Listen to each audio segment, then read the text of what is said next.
You're looking at the floor of the New York Stock Exchange. How low will stocks go with troubling economic news, anemic growth, and rising unemployment? All eyes are on Wall Street today, Monday, September the 10th, 2001.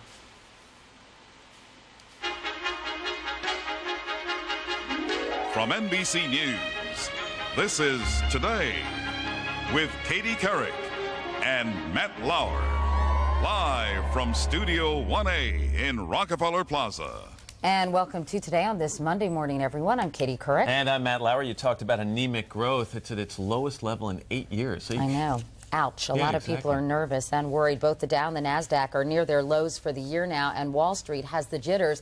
The numbers have gotten Washington's attention, too, with Democrats and Republicans gearing up for a fight over how to shore up the economy. We're going to find out what to expect in the short term from CNBC's Ron Insana and talk to a well-known bull and bear for the long-term view. And there's at least one storm it appears the U.S. will avoid. Hurricane Erin brushed by Bermuda over the weekend and is now nearly 200 miles north, heading out to sea, posing no threat to the United States. Matt? Also over the weekend, an historic flight for the plane that served 7 presidents is Air Force One. The 707, used mostly by President Reagan, will become an exhibit at the Ronald Reagan Library. And Mrs. Reagan took a look around after it landed in California and had a chance to greet some old friends. We'll get more on the retirement of Air Force One in our first half hour. And then speaking of presidents, we'll get an inside look at the Florida recount from this past year and what really went on at the Supreme Court. Then the U.S. Open. I was there on Saturday night watching it? Venus and Serena play. They are so amazing, both of them. And we're going to be talking with Venus. Venus will be here. The champion, in our second half hour. We're going to let you know how to find out if your kids are the next Venus and Serena. But first, let's get the latest overnight news from Ann Curry over the news desk. Ann, good morning. Good morning, Katie and Matt. Good morning, everybody. In the news this morning, a gun battle erupted early this morning between police and a heavily armed man suspected of killing 5 people over the weekend in Sacramento. When it was all over, the gunman had also killed himself. NBC's Chip Reid is in Sacramento this morning with details on the story. Chip, good morning.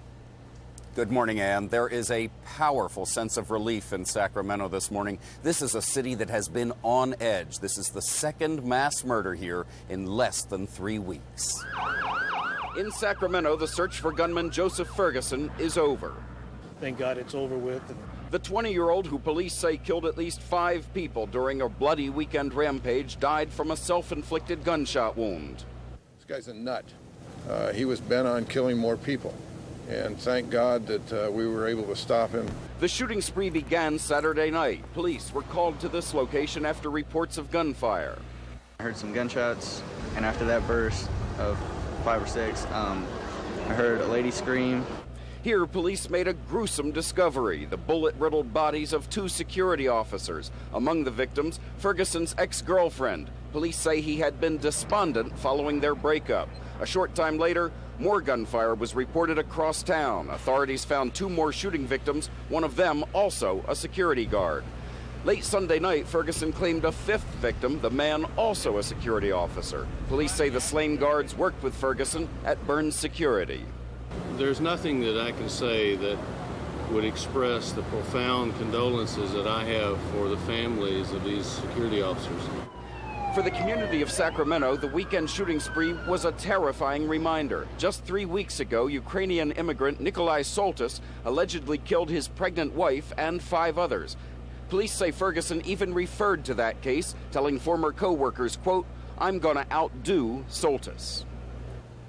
In fact, police say Ferguson told those former co-workers that after he finished killing people he knew, he was going to go out and kill people at random at movie theaters and nightclubs. Fortunately, police caught up with him before he could act on those threats. Ann? NBC's Chip Reid. Chip, thank you this morning. In other news this morning, overseas markets were down during the night. Prices were off 3% in Tokyo and were also down in early trading in London. And this after the Dow dropped 235 points to a 5-month low on Friday. We're going to have more on the market and the economy in just a few moments. President Bush, meantime, is trying to get the sputtering economy moving again, but top Democrats say the downturn is the president's fault. NBC's David Gregory is at the White House with more on this story. David, good morning to you. Good morning to you. And the president and his aides are now consumed with avoiding the political damage of a prolonged economic downturn, and advisors say this week the president will step up his efforts to reassure the public that he has a plan to turn things around. The president attended church Sunday even as top Democrats kept up the attack. declaring it's the president's fault the economy has slid into a near recession. We're in a real financial situation right now, in large measure because of his deficit and because of his tax cut. The economy has now intensified the fight over the administration's budget. Officials telling Republican leaders the budget is expected to dip into the Social Security surplus, something Bush promised he would never do. As a result, aides say the president may decide this week to back an across-the-board spending cut that could affect the president's priority programs like education and a national missile defense shield. Republican defenders of the president, using a White House tactic, blame the previous administration for the current downturn. This president, new president, came in with an economy that was clearly already declining. It's been underway for 13 or 14 months. Here we go. But Mr. Bush, who performed the coin toss on the opening day of the NFL, knows the economy is now his political responsibility. Aides say the president will step up his efforts to publicly remind the country he's aware many people are hurting, even as he clings to the belief his tax cut will stimulate the economy back to recovery. Above all, White House advisors want Bush to appear completely in touch with the country's economic woes to avoid the perception of disengagement that undermined his father during the last recession. But beyond simple appearances, the administration is searching for ways to jumpstart the economy. Aides saying the president may back a cut in the capital gains tax. However, top officials here are divided on that point, many close to the president wanting to wait to see the effects of the current tax cut first. Ann? NBC's David Gregory. David, thank you this morning. A preliminary report is in on last month's plane crash that killed R&B singer Aaliyah and 8 other people. The National Transportation Safety Board found that the plane was substantially overloaded when it took off from the Bahamas. The report said the weight of the luggage, fuel, and passengers exceeded the maximum weight allowable for the twin-engine Cessna. No mechanical problems were found. The Los Angeles area was shaken Sunday by a moderate earthquake. It had a magnitude of 4.2 and was centered near West Hollywood. There was some damage to an apartment complex, but no reports of any injuries. And Barry Bonds is closing in on Mark McGwire's single-season home run record. On Sunday, the San Francisco Giants slugger hit 3 home runs, his 61st, 62nd, and 63rd of the season. He needs just 8 more home runs to beat Mark McGwire's record, and there are 18 games left in the season. It is now 7:07, so I'll turn back to Matt. Katie now. I think he could do it. He's very happy. Looking pretty good. Anyway, Ann, thank you very much. Meanwhile, Mr. Roker, how was your weekend, first It was of all? lovely. Everybody here in the Northeast, gorgeous. Wow, wasn't beautiful. it? Couldn't ask for a better one. And we've got a fairly quiet day across the country today. We do have some scattered showers and thunderstorms, especially down in Florida today and along the East Coast with a cold front moving into some warm, humid air. We've got sunshine, 81 degrees in Portland today, 78 chance of a hit-or-miss thunderstorm later on in Los Angeles. That's what's going on around the country. Here's what's happening in your neck of the woods. Well, it feels like a summer morning this Monday morning in Washington. I'm meteorologist Tom Curine. We've got 74 degrees here at NBC4, and it is steamy humid. And there's a chance of some thunder showers later on this afternoon. Grab the umbrella before you head out the door. Highs today in the mid-80s and partly sunny before our chance of thunder showers between 3 p.m. and 8 p.m. Then some cooler, drier, more beautiful autumnal weather coming in for tomorrow near 80, Wednesday, Thursday, and into the weekend. Highs in the 70s, morning lows in the 50s. That's your latest weather. Now back to Matt. All right, Al, thank you very much. On Close Up this morning, will the economy get worse before it gets better? With growth nearly at a standstill, unemployment rising, and financial markets close to their March and April lows, is there any hope for a turnaround?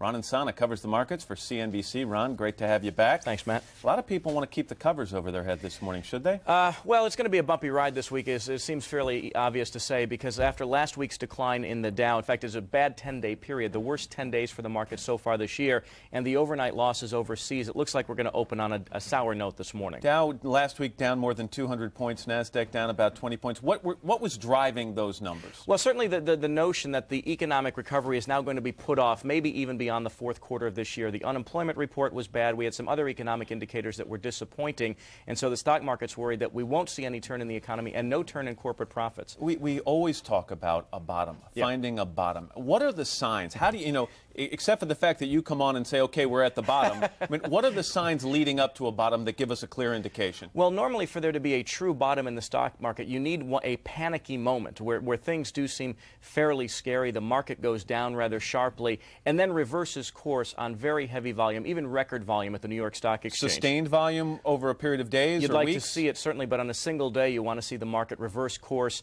on volume that you've never seen before. That's a classic sign of a bottom. That's something we haven't seen quite yet. But that's a bottom and a recovery. Yeah. Is there any rule out there that says once we hit a bottom, we've got to bounce back? No. No, I mean, it's been a long time since we've had an environment where the stock market doesn't recover from a classic selling climax. But given the current uncertainties, this market, some say, could go down and stay down until there are real signs of improvement in the economy. The Federal Reserve is scheduled to meet again early October. Yep. Some people are starting to murmur about the fact they may jump in early and give us another rate cut. Well, J.P. Morgan's economist came out and said that last week, that the Fed could cut rates before the October meeting. Two senior Fed officials last week said the Fed now has to start paying attention to the stock market, and if the weakness persists and affects the consumer, then the Fed might have to respond. Real quickly, we heard Tom Daschle a second ago saying this is all about President Bush's deficit, his tax cut. Is that where a lot of people are pointing the finger? No, I would say most economists think this is more about a big stock market decline, a big fall off in capital spending in the technology sector, and weakness in manufacturing. This downturn has nothing to do with the budget. In fact, tax cuts should only help. They just haven't kicked in yet. You heard it here first. Ron and Sana, thanks very much. Okay. 11 past the hour. You can follow the markets all day long on CNBC. Here's Katie. All right, Matt, thanks very much. With more on the market's future, two men who should know: Jeremy Siegel, a well-known bull from the Wharton School at the University of Pennsylvania, who wrote Stocks for the Long Run, and Robert Shiller of Yale University, a bear who wrote Irrational Exuberance back when the Dow was at 11,000. Professors, good morning. Morning, Kate. You guys are good friends. I know your families vacation together, but you couldn't have two more different perspectives when it comes to the economy. How did you develop your perspectives? Well, go ahead, Bob. Yeah, I've been friends with Jeremy for 30 years, and I've learned an enormous amount from him. We were really in sync until the market, the last few years. You know, I was 100% stocks, but it just got too high for me. And I think Jeremy had some worries, too. And what about that, Jeremy? Do you have some worries, or do you feel that the stock market is still the place to be? Well, certainly last March I did, and I did express them very often, certainly in the technology issues. I think important is looking at the long run. Our stocks now values that investors want to hold, and it's still my belief that you're going to be better off in stocks than you are in bank accounts or bonds over the long run. So even though we're going to have I think a rocky short run over here, I still believe the stocks are going to be best in the long run. Bob, why do you think that the decline in the stock market is so severe right now? Well, I would say the market got too high. We were in a period of irrational exuberance, and people just thought that we're all going to be rich. They thought that this tech boom is going to go on forever. It's not true, and people are waking up to reality. That's the problem right now. Now, after a stock market bubble bursts, what happens to the entire economy? Well, I think that I'm sorry. Go ahead. That's Bob's question. Hold on, Jeremy. I think that we may be in for a recession, but we'll eventually recover, and there's no disaster for the whole economy. The problem, though, is that the stock market may not come back. Really? Well, I mean, we're overpriced, and we're gradually coming back to a more reasonable valuation, which you might say is a good thing. Unfortunately, it can hurt people who put too much of their portfolio in stocks. And I think Jeremy will agree with me. This is not a time to put 100% of your portfolio in stocks. Do you agree with that, Jeremy? Certainly short run, I agree with that. But I'm just wondering for the younger people out there, people planning for their retirement and that do have stock purchase plans, my feeling is they should continue those plans. One of the hardest things that we've learned to do is predict in the short run in the market. And even if you get out now and the market goes down 10%, if it rallies, it can go up just as fast, and you can be left behind. And I've found that the best winners in the long run are those that keep the long run focus and keep their investing plan. But certainly, for the short run, if you need the money in the next few years, certainly it's risky to put in the stock market. Jeremy, obviously there are a lot of nervous investors out there right now. If you had to recommend certain stocks or sort of a classification of stocks, what would you recommend today? Well, I've always recommended, diversification. Those investors that get in the biggest trouble are those that try to hit the hot sectors or they hit the hot stocks. I thought the technology sector was overvalued not only last year, but But even now, the biggest disaster is in tech. The earnings have just collapsed to zero. I still think there's probably too much hope in that sector. But in the rest of the market, I still think for the long run, there's reasonable valuations there. And in fact, I think valuations that will prove profitable for investors. And Bob, since you see the glass as half empty, what stocks do you think investors should stay away from? Well, I think that people should stick with value stocks. But I should also say avoid stocks at this point. Avoid putting very much into them. I think people forget that bonds we have index bonds and we have tax-free municipal bonds are wonderful investments right now. What about all the finger-pointing that's going on Capitol Hill? I know that Ron and Sana just talked about that with Matt, but is it fair for Democrats to point a finger at George W. Bush and say, hey, this is your fault because of the tax cut? Or is that not a valid criticism? And do you think the tax cut will actually be beneficial as Ron and Sana does?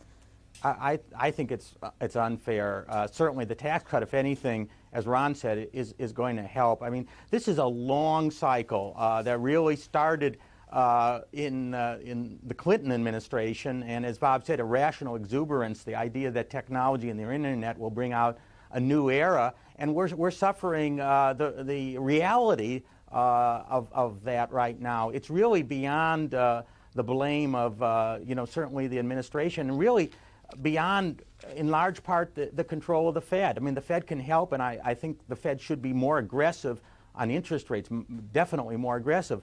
But this is part of a natural business cycle that the U.S. has had for over 100 years, and it's part of market economies. Bob Schiller, any advice for the president on how to deal with this situation? Well, I think that, yeah, I agree with Jeremy on what he said now. The problem is that there isn't a whole lot that the president can do besides talk honestly and openly about the situation. And he was criticized for not being upbeat about the economy in the past. I don't think that is the source of our problem. I think it's important that he speak directly and have to admit that there isn't a whole lot he can do. All right. Well, Robert Schiller and Jeremy Siegel. Gentlemen, thanks for joining us. Thank you. Appreciate it. 7:17. Once again, here's Matt. Katie, thank you. After 445 presidential missions and more than 1 million miles this weekend, the Air Force retired the plane that served 7 presidents as Air Force One. The plane made one last trip from Washington, D.C. to San Bernardino, California, where it was turned over to the Ronald Reagan Library. NBC's White House correspondent Campbell Brown was the only reporter aboard that historic flight.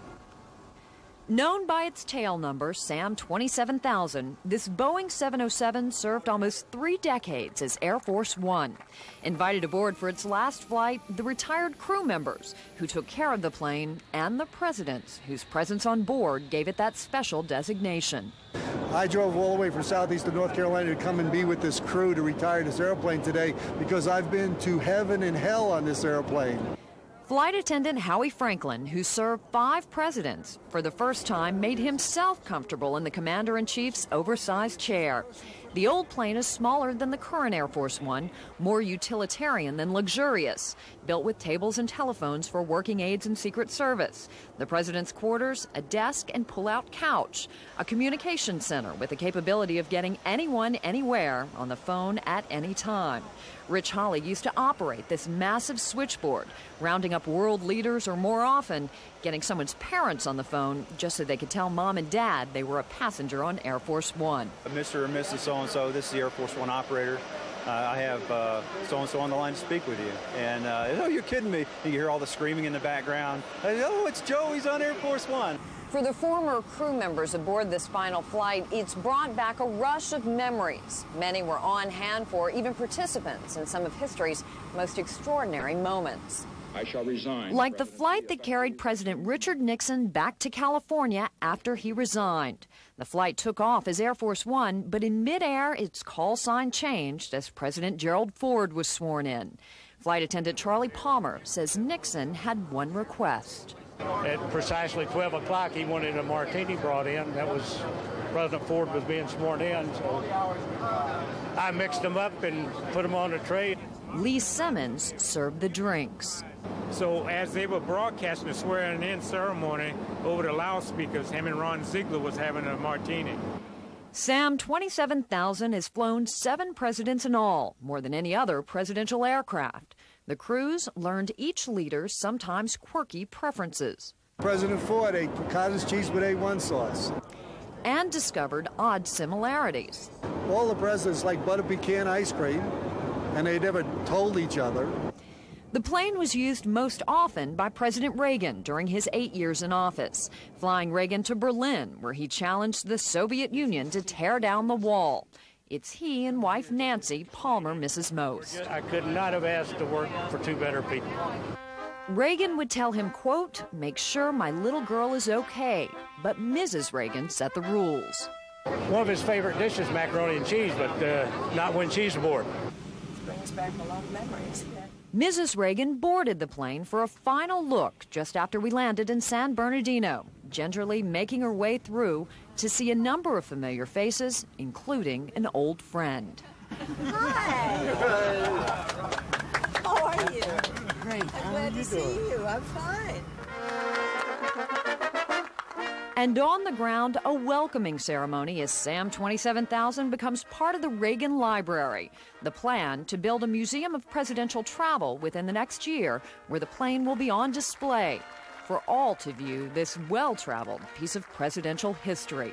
For today, Campbell Brown, NBC News, San Bernardino, California. It is 7:21 on a Monday morning. This is Today on NBC.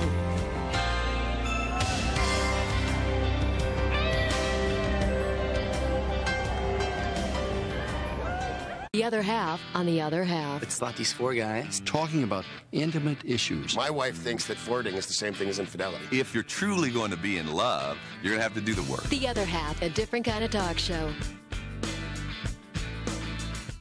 Today, cable companies like AT&T control over 70% of high-speed internet connections because they compete under different rules than phone companies. Unless Congress acts, millions will be left behind or with only one choice, their cable company.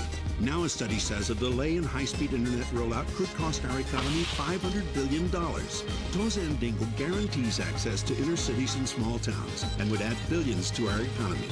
It's time for real competition. Pass Toza and Dingle. Bring it in, fellas. Here we go. Come on, hustle up now. Come on.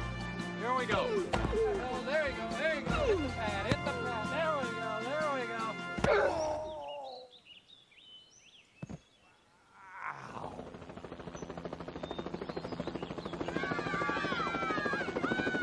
For a fast appointment with a great doctor, call 202-877-DOCS. Why drive all over town to compare cars? Make one stop at CarMax and test drive an Accord, Taurus, and Camry. We have nearly every make and model, 10 times more cars than the average dealer, so you get the car you want. CarMax, the way car buying should be. Why do warehouse clubs and superstores offer the lowest prices? Because they sell in volume. CarMax, the auto superstore, has up to 10 times more cars than the average dealer, so we can afford to offer below Blue Book prices. CarMax, the way car buying should be. Rosie's moving to a new time. Isn't that great? And she's a little excited. Woo! Everything's coming up Rosie. Weekdays at noon beginning today here on NBC4. Thank you, everybody! Coming up, what really went on inside the Supreme Court during the Florida recount mess. Also, this year's U.S. Open women's champion, Venus Williams. After these messages and your local news. Boston Market frozen meals on how to eat like a bird. A 6'9" bird. It's the pick and roll and the slam dunk. Boston Market frozen meals, all your favorites ready in your freezer. Like oven roasted chicken or thickly sliced meatloaf. Both with creamy mashed potatoes and gravy and delicious sides like mac and cheese. Whoops, it's the double dribble. Take time out with Boston Market frozen meals.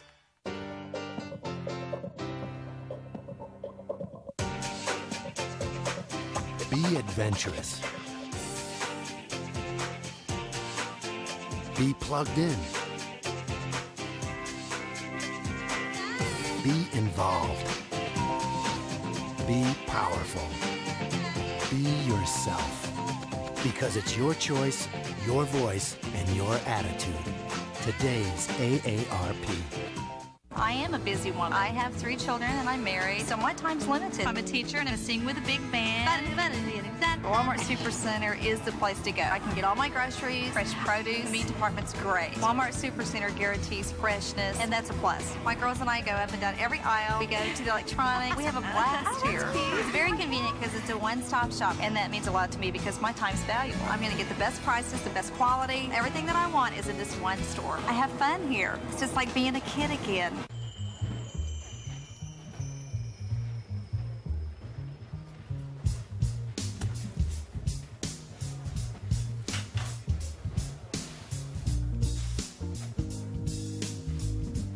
Introducing new Kellogg's Special K Red Berry cereal. Crunchy sweet flakes, now with slices of real strawberries, right in the box. Looking good, never tasted so great.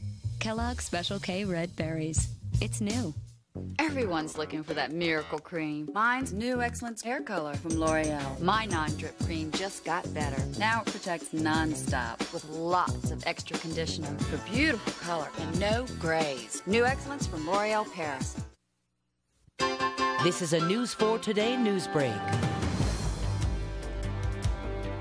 Summery feeling morning outside, 75 degrees, muggy too. We'll find out about the rain that's coming when we check on our weather. It's the 10th of September, 2001. Good morning, everyone. I'm Barbara Harrison. Doctors say a Northern Virginia woman who was attacked by a shark along North Carolina's Outer Banks is improving. 23-year-old Natalia Bolina has been in critical condition at a Norfolk hospital, but she's now been upgraded to fair condition. Bolina's fiancé was killed by the shark. The couple lived in Oakton in Fairfax County.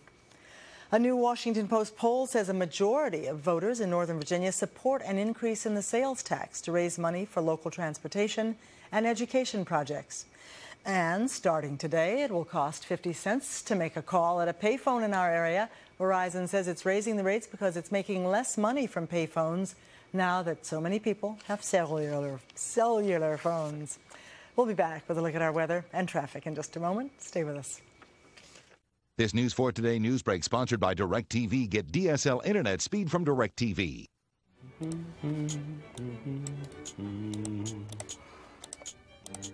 Alert! You have reached the end of the internet. You have seen everything there is to see. Please go back now. Introducing DirecTV DSL. So fast, you'll see more of the internet than ever before. Now get 3 months for $19.99 per month. Call 1-800-BEST-DSL. I thought you were surfing the internet. Yeah, I finished it. Early Saturday morning, before the kids get up, it's just me, my laptop, and Strayer. Sue Morgan, advancing her career at Strayer University, totally online. I take all my classes online from home. I'm not saying it's easy, but by this time next year, I'll have my master's degree in business administration. And I don't have to spend time away from my family to do it. Strayer Online. You set the goal. We'll help you get there. Good morning, I'm meteorologist Tom Curine. We've got a rather humid morning this Monday morning. Temperature here in Northwest is at 75 degrees with a light breeze coming in out of the south. And we are picking up a few sprinkles northern Montgomery County and some showers now in the highlands of West Virginia. We have a threat of some thunder showers this afternoon, but some cool, dry autumnal weather for the balance of the week coming in. Jerry, how's our traffic doing? Tom, good morning to you. Good morning, everyone. A little bit busy. Let's head south of town at the Wilson Bridge where there's a fender bender involving a couple of vehicles on the inner loop. It was quickly cleared, but it has left its mark. Both directions of the Wilson Bridge are slow with lanes open. And we'll check out north of town, bogged down now. The outer loop backup begins at I-95 west into Silver Spring. Barbara? All right, thank you. We'll have all of this morning's top stories coming up for you on News 4 at 10, but we'll be back in 25 minutes with another update. We hope you're with us then. Hi, I'm Ananda Lewis, and my first show is all about new beginnings. It's about the best moments in your life. Will you marry me? And making your own dreams come true on the premiere of The Ananda Lewis Show. Today at 3 here on NBC4. Why do the 4 giant bell phone monopolies want toes and dingles so badly? How about this? Section 4A states, neither the FCC nor any state shall have authority to regulate the rates, charges, terms, or conditions for any high-speed data service. Toes and Dingle will turn the 4 bell giants loose on America and then prohibit the FCC and all 50 states from protecting us. So, this is why our parents told us to read the fine print. Jackson family news on Next Access Hollywood with behind the scenes of the Jackson Family Bash. Plus, Keanu Reeves on the tragic loss of Aaliyah. Next Access Hollywood. Tonight at 7:30 on NBC4.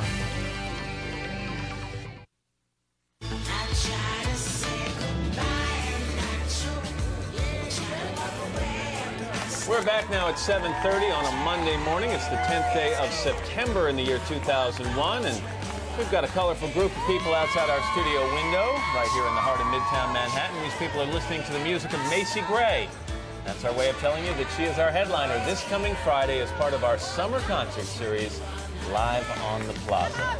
Summer's almost over, the music keeps on going. Meanwhile, inside the studio... The hits keep on coming. Casey Kasem. I'm Matt Lauer, along with Katie Kerr. Coming up in this half hour, we're going to talk to Venus Williams, the 21-year-old tennis sensation, wowed a primetime audience and beat her sister Serena to defend her U.S. Open championship over the weekend. She's going to stop by and talk about that, and we'll check out the trophy as well. It was so sweet how she said, "I love you" to Serena as soon as it was over. You're going to have to ask them about their different grunting styles, because Serena's a real and Venus is kind of a So prepare for that, Venus. We're going to be talking grunts here in the next half hour. Also, we're going to get the inside story of the Florida recount from the author of a new book called The Accidental President.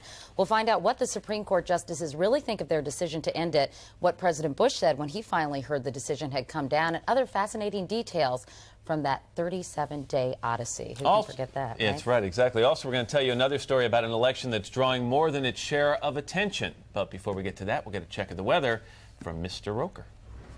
Today's weather is brought to you by Skillet Sensations from Stouffer's. Nothing comes closer to home. It is a warm, muggy morning here in the Rockefeller Plaza area, and happily married for 37 years in September and 38 years. Where are your husbands? Home. And that's how you stay happily married, huh? Exactly right. Where are you guys from? Billings, Montana. Well, that's how they do it in Billings, huh? All right.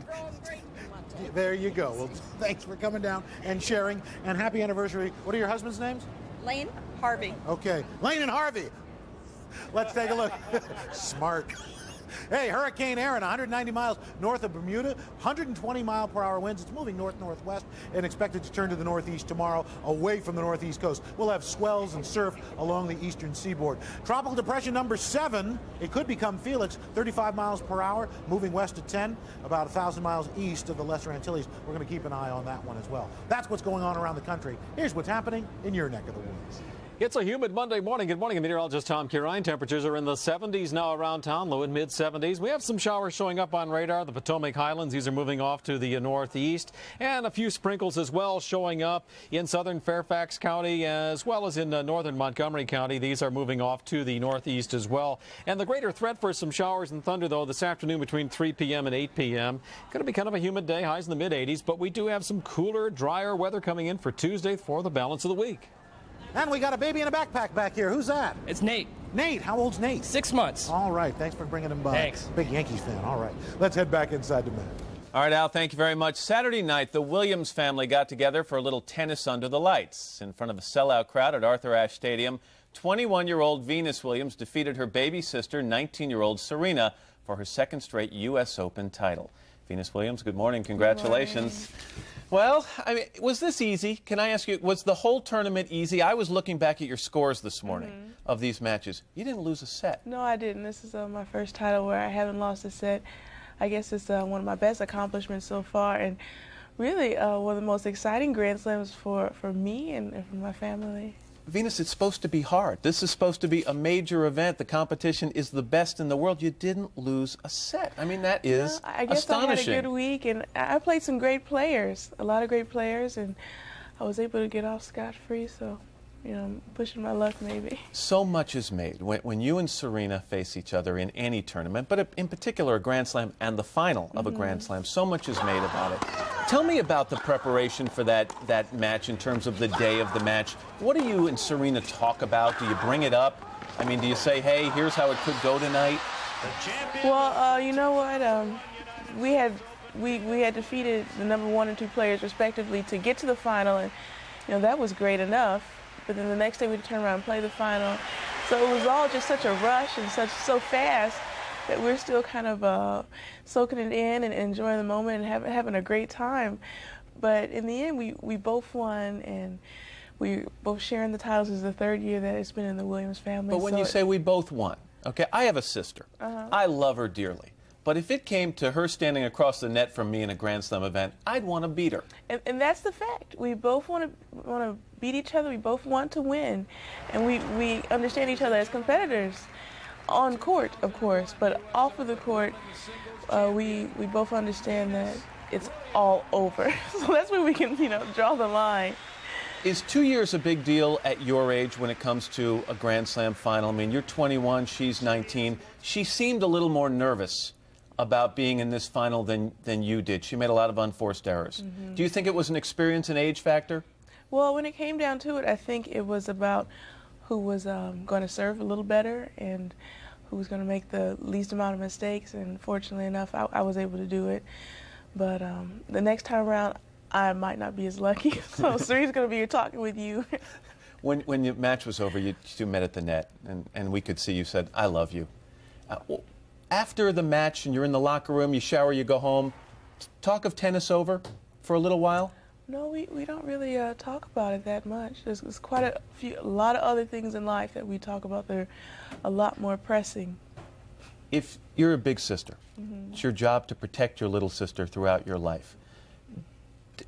Would it have been a lot more rewarding for you to beat someone like Jennifer or Martina or Lindsay so that you wouldn't want to have to watch your little sister be so disappointed?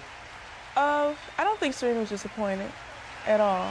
I think she realized that she played her best on that day, and I think she did the best she could.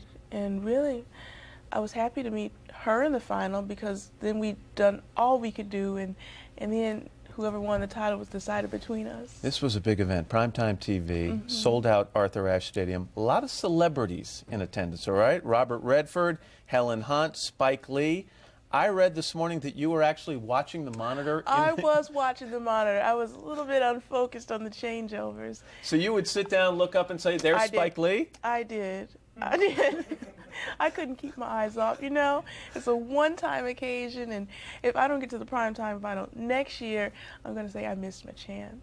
What's next for you? I mean, first of all, are you the #1 player in the world now? No, I'm not #1 just yet. Why not? You have more Grand Slam titles this year than anybody else, don't you? I'm even with another player, with Jennifer Capriati, yes. Do you think you're the #1 player? In your mind, are you the #1 player? In my mind, I have to walk out on the court as the top competitor. If I walk out and I think the next person's better, I've already lost the first set. So in my mind, I try to be the best. So what's your next goal? My next goal, I guess, is #1, but I guess the next Grand Slam coming up, I've never won that one before, so that would be nice. Well, congratulations to you. The trophy is sitting by you, and it's a beauty. And as someone who is famously fond of sleep, I thank you very much for getting up early in the morning to come see us. Thank you. It's a pleasure, Venus. Congratulations. Our best to your family as well. 7:38. A little later, is your kid the next U.S. Open winner? How to spot real athletic ability in your family. Next up, one vote that could have changed the whole presidential election. Right after this. Honey, I'm done working out. Ooh, 5 minutes. You've beaten your own record. What smells so good? 2 clues. It doesn't have extra cheese and a crust, and it's good for you. No idea. Lean Cuisine Skillet Sensations for great tasting complete meals for 2, like tender garlic chicken with rice and crisp vegetables. If you want someone to eat better. Hey, what's this green thing? Give them something that tastes better. It's a vegetable. Oh, good. Lean Cuisine Skillet Sensations. It's not just lean, it's cuisine. When I was in 7th grade, I became bulimic. His name is Derek Zoolander, male supermodel. One man. Ow! 5 syllables. And just clueless enough to think he can save the world. The Prime Minister must be eliminated. I don't think so. If you find the files, you can stop them. They're in the computer. They're in the computer? Ben Stiller is Zoolander. Rated PG-13. Starts Friday, September 28th everywhere.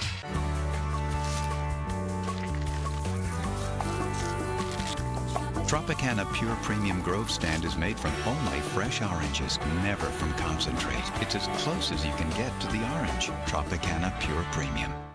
Early Sunday morning, winter day, breakfast time, they're on their way. They can smell the cinnamon.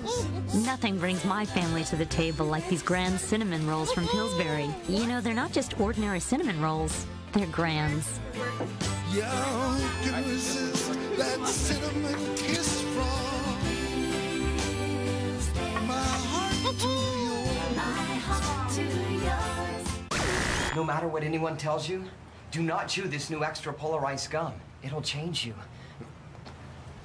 See what happens? New extra polarized will change you.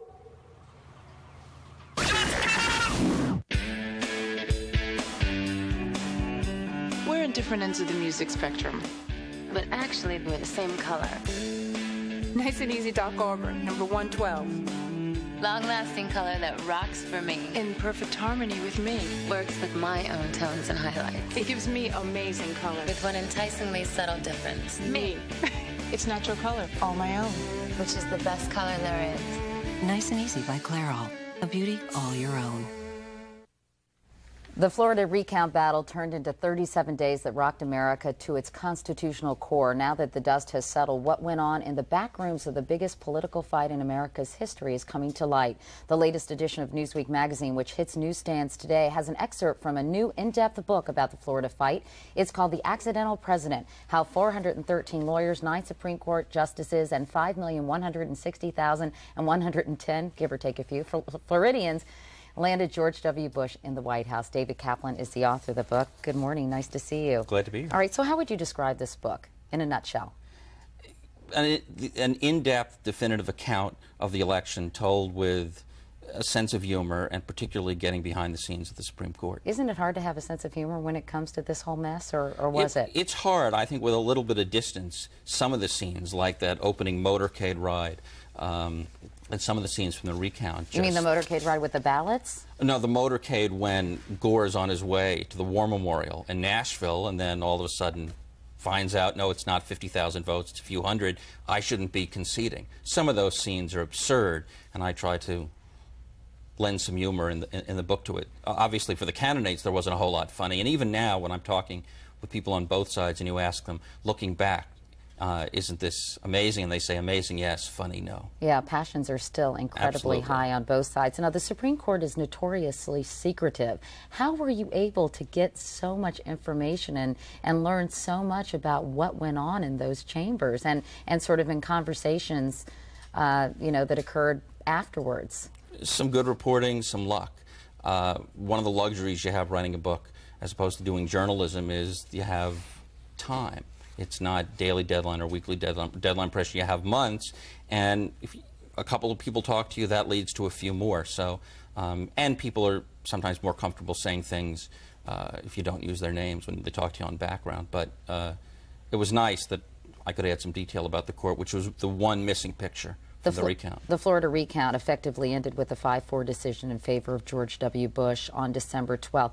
How contentious and nasty did it get, the deliberations? Well, where they actually cast their votes in the conference right after the oral argument, we don't know what went on during that conference where only the justices are present, but we can see from their accounts, their private accounts, within weeks of the decision how contentious things were. And where they met, for example, with a contingent of Russian justices who had come to the Supreme Court, as they do every year, to learn how does constitutional law really work in a democracy.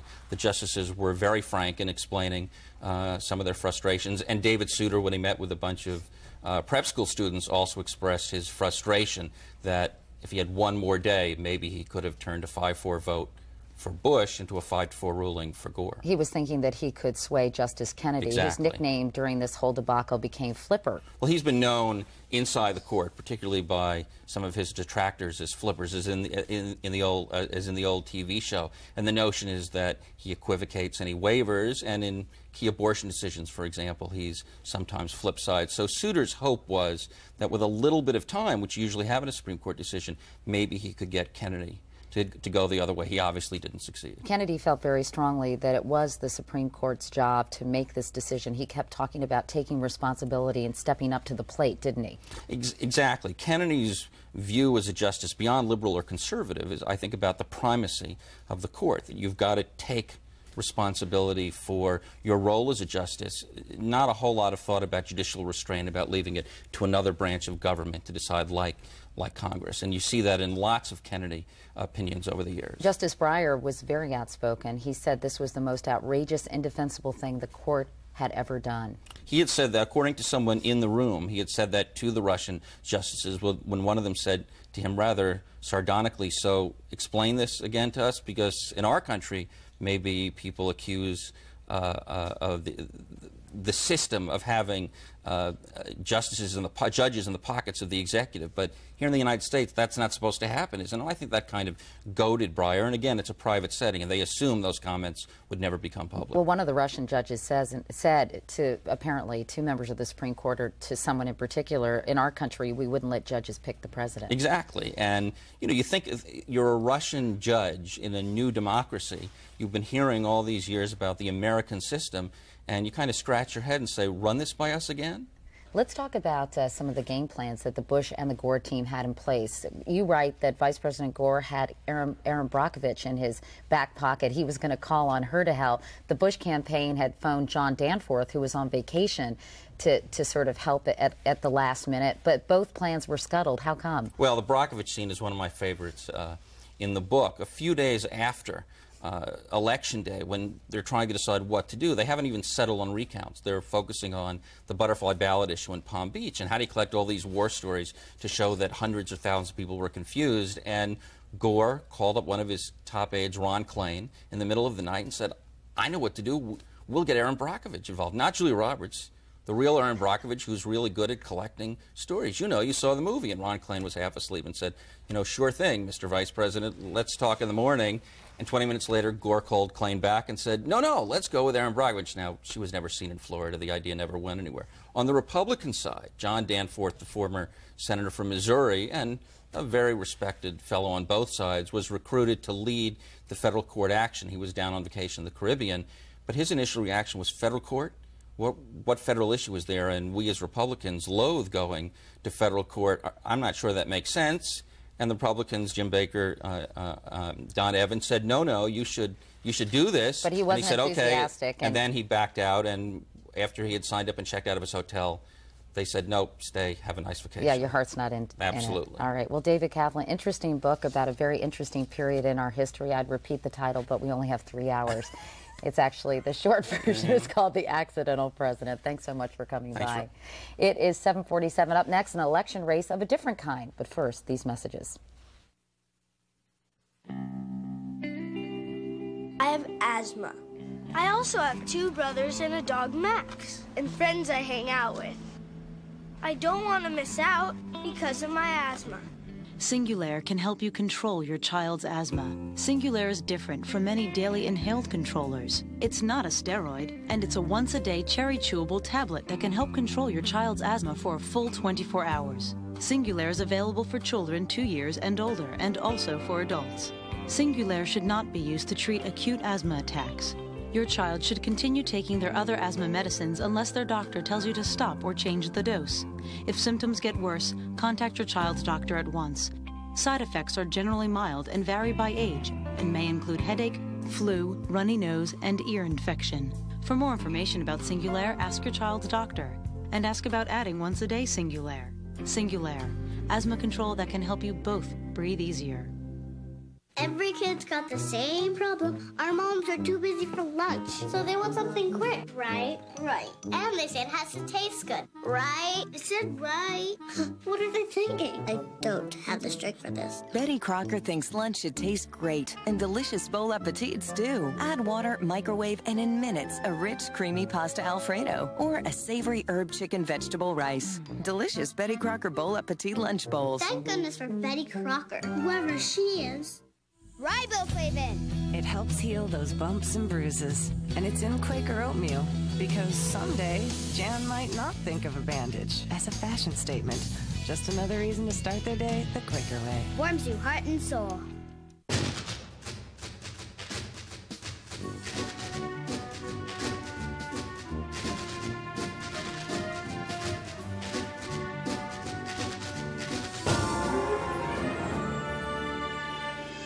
Before it's too late, bring that rebate check into Sears for an energy-efficient appliance.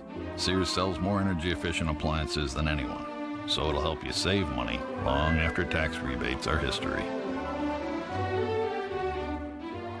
It's been 1 week since you looked at me, 'cause you heard the design and I'm angry. 5 days since you laughed at me, saying, never again, come back and see me. Yesterday, you've forgiven me, but it'll still be today till I say I'm sorry.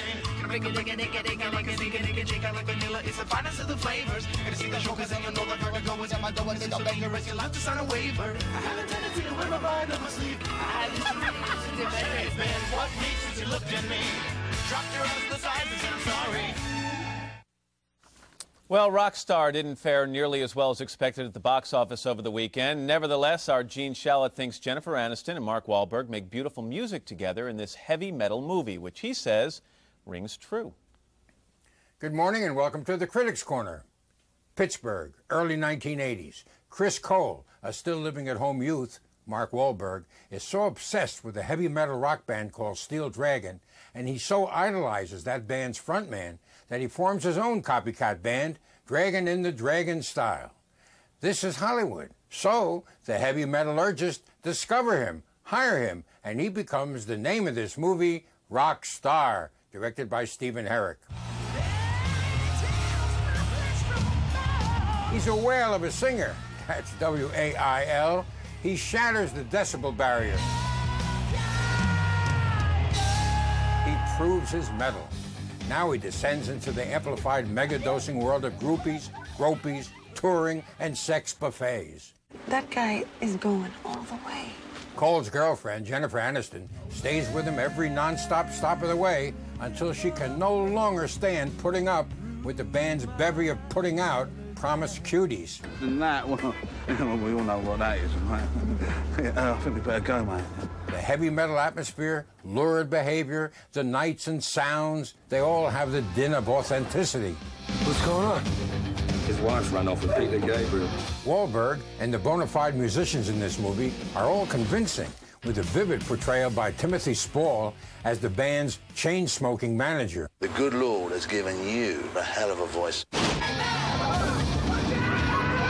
You know, if this movie had been released in the 1940s or 50s, it would have been considered science fiction. It would have been a foreboding of the cultural desolation to come, the way Mad Max and Road Warrior now foretell civil desolation. Rockstar is, after all, anthropology. It's a study of frenzied music that pierces like 1,000 fingernails on a blackboard. I myself have never been to any of these concerts. The closest I've ever come to heavy metal is the Anvil Chorus.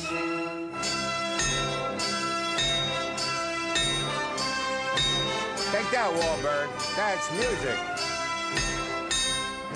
And on that note, we conclude the Critics' Corner for this morning. And it is 7:52. We're back right after these messages. Hi, everybody. I'm Kelly, and I'm going to be your instructor today. She seems nice. That means you belong to me. Uh-oh. Let's go. Pedal, pedal, pedal. Bring it on, Kelly. Need energy that lasts? Try Energy Crunch, the new cereal from Wheaties. It's got complex carbs, protein clusters, and B vitamins for that lasting energy you need. Thanks, Kelly. That was fun. New Wheaties Energy Crunch. How far does your breakfast go? She's got my keen sense of adventure. She's got my natural grace. But I don't want Jenna to have scars like mine. I treat her cuts and scrapes with Neosporin.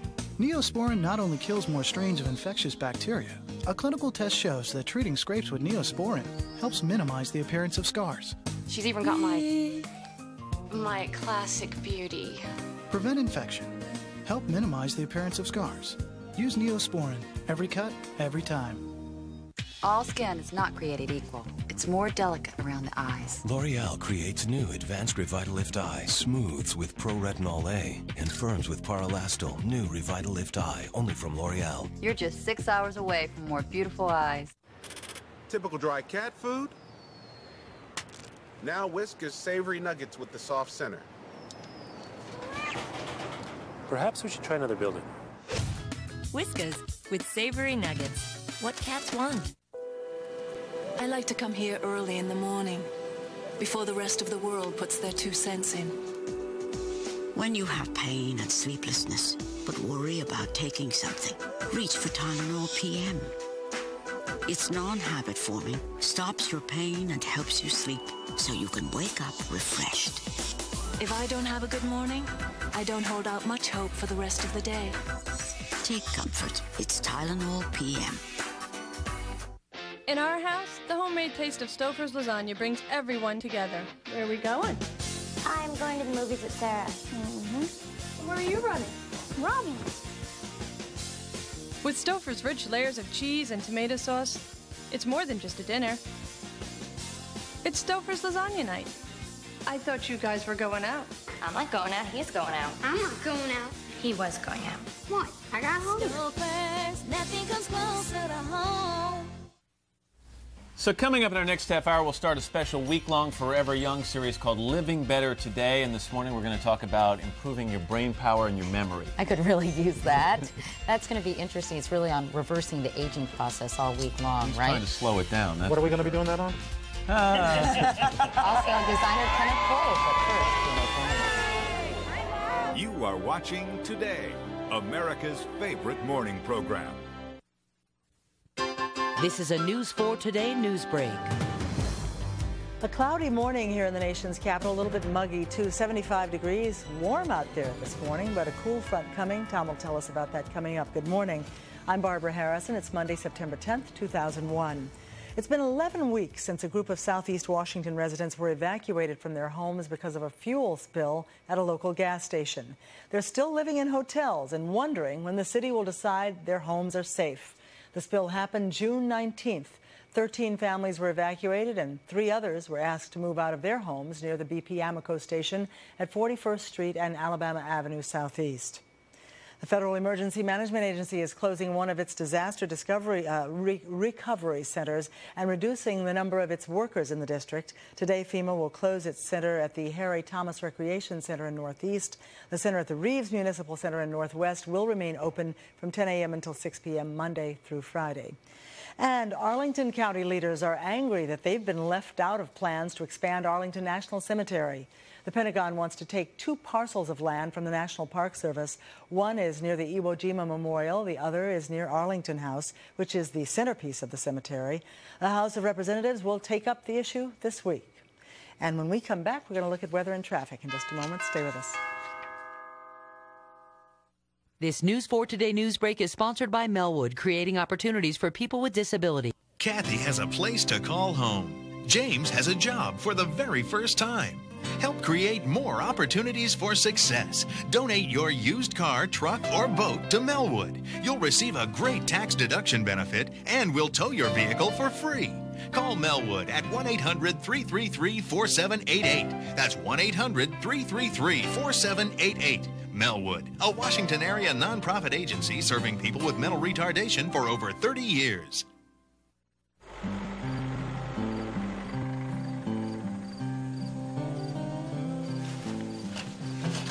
Maybe it's the soil.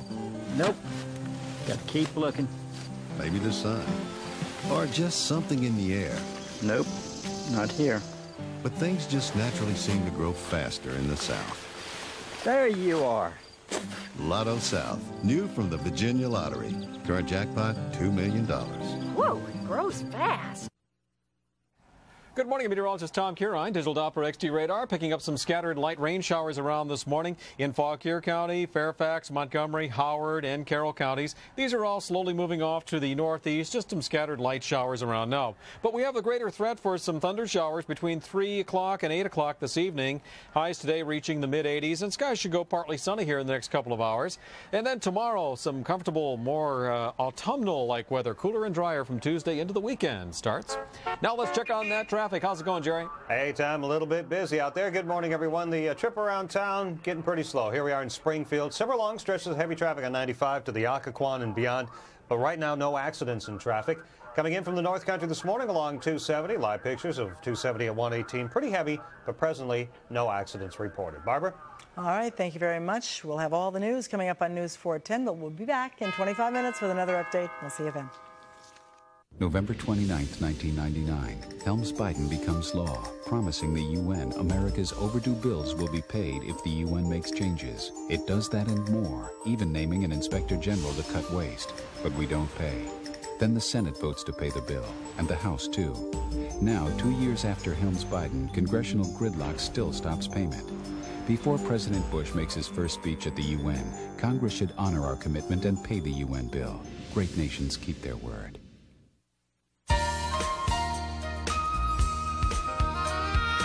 We're back at 8 o'clock on this Monday morning. It's the 10th day of September. The year is 2001. Summer vacation is over. Most folks are back at work or in school, but we still have a nice-sized crowd outside our window on the world here in Rockefeller Plaza. As always, it's great to see them. And Al will be going out there momentarily to do some schmoozing. Which fits him. Yeah, it's pretty warm out there today, isn't it? Humid?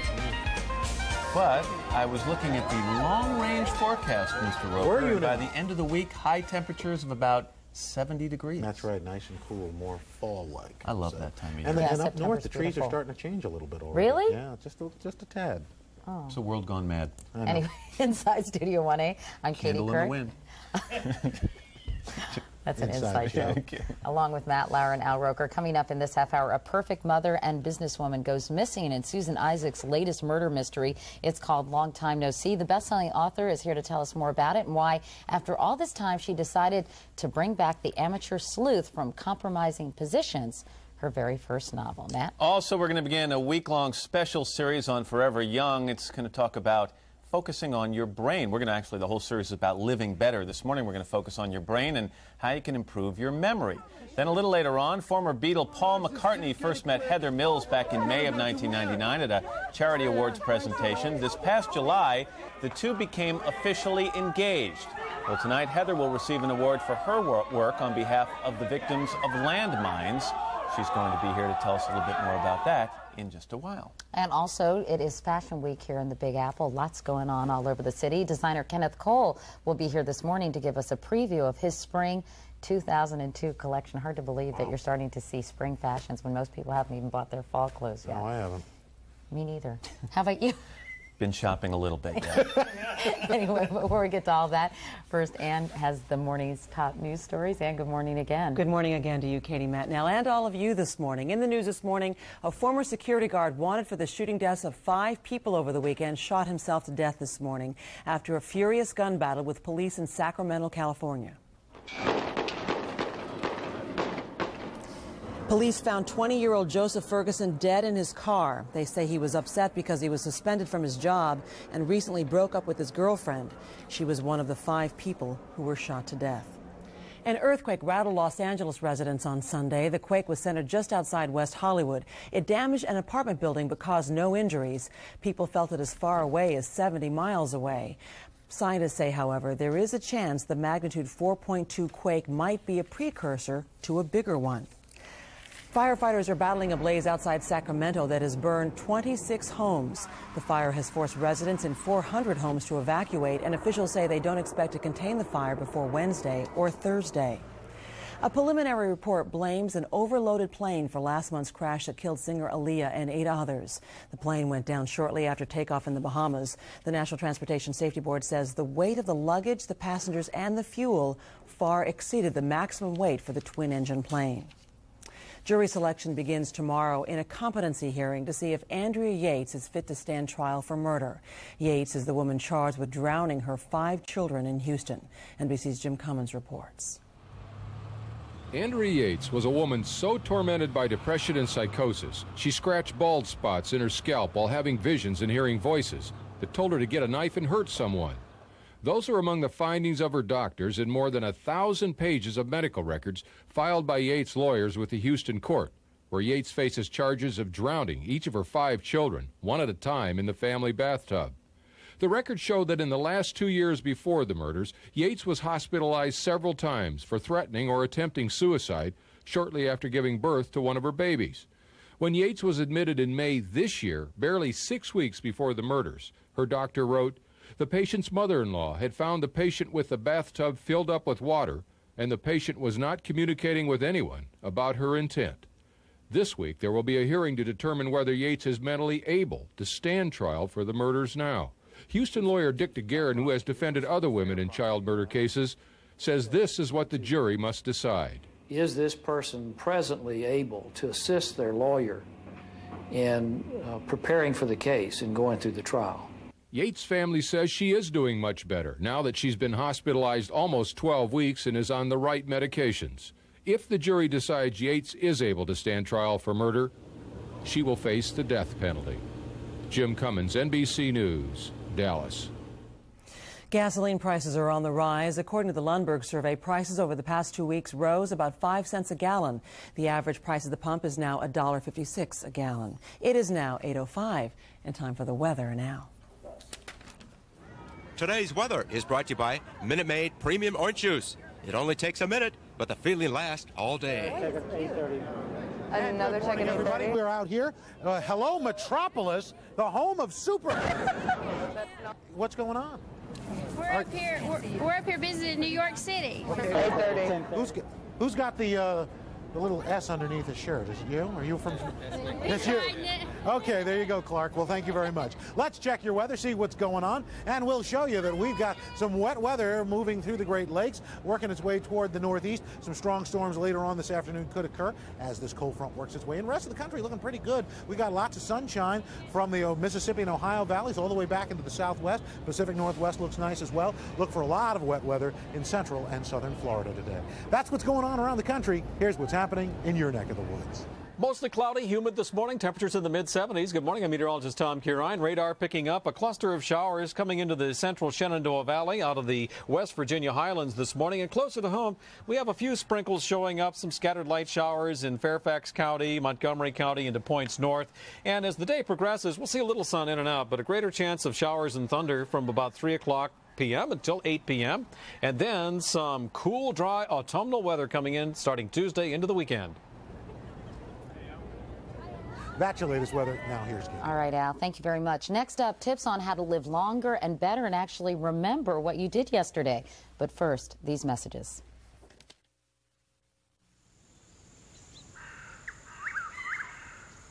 Good morning, oranges. You know what isn't going to happen today? You aren't going to be concentrated or sweetened or added to or any other dumb thing we humans sometimes dream up. Today, you're just going to be yourself. That's a promise. Introducing Simply Orange. 100% unfooled around with.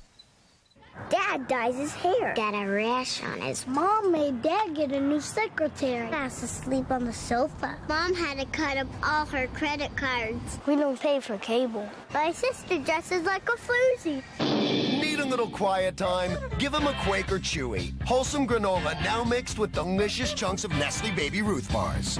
And look, they're so happy they're speechless. Quaker Chewy granola bars. Chewy stops the chatter. Good. Boy, you sure love Campbell's tomato soup. Runs in the family. You always knew Campbell's was good. My father ate Campbell's tomato for 70 years. Diets rich in tomato products are associated with the reduced risk of certain types of cancer. And all of these Campbell's soups are full of tomato goodness. So whatever became of your father? Oh, he's up there somewhere. Campbell's. Good. Can I help you? Can you help me? Can he help me? Well, I think it's a little too late for that. New extra polar ice will change you. Next. Kids, how's the seal? Think he's gonna make it? Yeah, these guys are good. Yeah. At Sears Auto Center, we install your tires in less than an hour, or you get a $20 Sears gift card. Sears. Where else? Australia. With people this friendly, with value this good. 12 nights in Sydney, Melbourne, and the Great Barrier Reef. Just $16.99 round trip from Los Angeles on Qantas. Call now, 800-89-KOALA. With a deal this good, you've waited long enough. The Heartburn Hotel. If you suffer persistent heartburn 2 days a week or more, despite diet change and treatment, it may be acid reflux disease. Prescription Prevacid can mean 24-hour relief from acid reflux disease. Prevacid turns off tiny pumps that produce acid. It has a low occurrence of side effects, such as diarrhea, abdominal pain, and nausea. Ask your doctor if Prevacid is right for you. So leave your heartburn behind, yeah! Got a snap in my finger. This morning on our continuing series, Forever Young, A Guide to Life After 50, we're talking about living better today. And all this week, in conjunction with Newsweek magazine, we'll look at some ways folks over 50 can live longer and better lives. This morning, we kick off our series with the brain and memory. 86-year-old Jasper Cook believes his memory is as good as ever. So, number 7, right over there, the lady in the red dress.